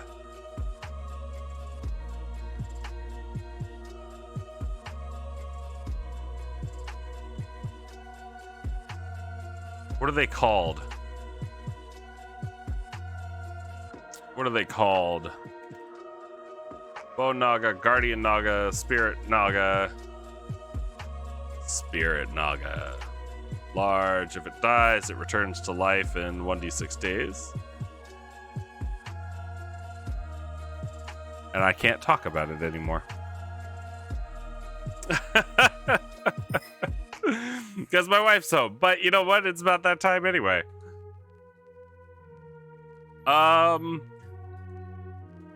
I'll look at the Naga, actually. It'd be better if it had like multi-attack, for sure. But also 78 poison damage is a lot.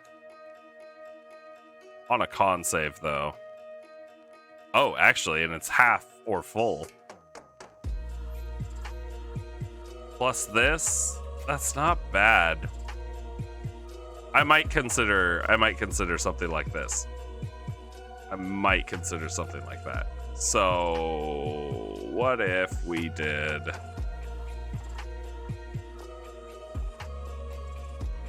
What if we did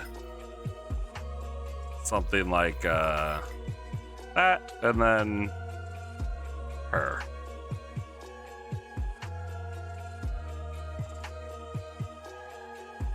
Huh? I mean, if you want to. But actually, you know what? That's not bad. I think that's a good stopping point. I made a lot of progress here today. Got a lot of help from you guys, which is always greatly appreciated.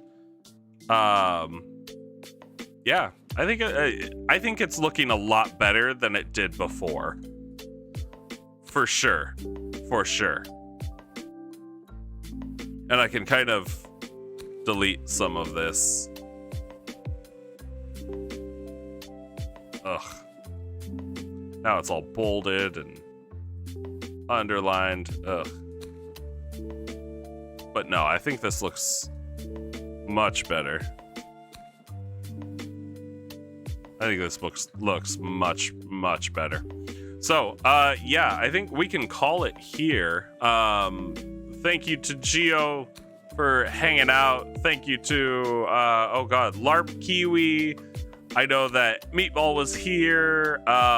You guys are all amazing and awesome, and I appreciate you very, very, very, very, very, very, very, very much. But yeah, I'm gonna call it. This was good. I like this. I'm feeling a lot better with this. And it's definitely thanks to you guys and helping me figure stuff out a little bit more. And I think this is going to end up being very, very, very difficult for my players. Not anything that's actually going to kill them, because they'll have ways of preventing death, unless like the disease from the death dogs goes untreated. But otherwise, they should be all right. And I'll have magical means to prevent their death. And yeah, maybe next time, maybe next Saturday, we'll continue on this, or we'll jump back and forth between something. I don't know. We'll see. I still need to finalize the map for the monk temple that they're getting to. But yeah, it was good. I feel good about today. And hopefully I was able to help somebody somehow. We've got a few people. I know I've got my lurkers. Let's see if we can raid somebody. Yeah. You know what? Let's go dump all my lurkers over in Slip and Slide Gaming's channel. Looks like he's playing Super Auto Pets again, which is something that I'm super, super tempted to play, but I have a feeling that I'd get so lost in it with all the strategizing and everything that I could end up playing it for days.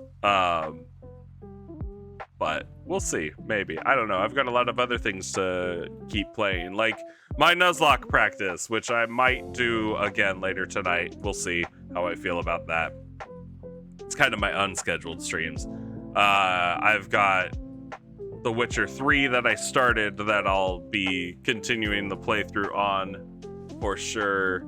All sorts of other things, because I bounce all over the place, but I am going to try to finish games that I start on stream. But anyway, yes, awesome. Thank you all so much for hanging out with me. Let's go ahead and raid Slip and Slide Gaming. Hopefully I see you all either tonight if I stream again tonight, or on Monday, because I won't be streaming tomorrow, most likely. But yeah, thank you all for hanging out. You're all greatly appreciated, and have a good day.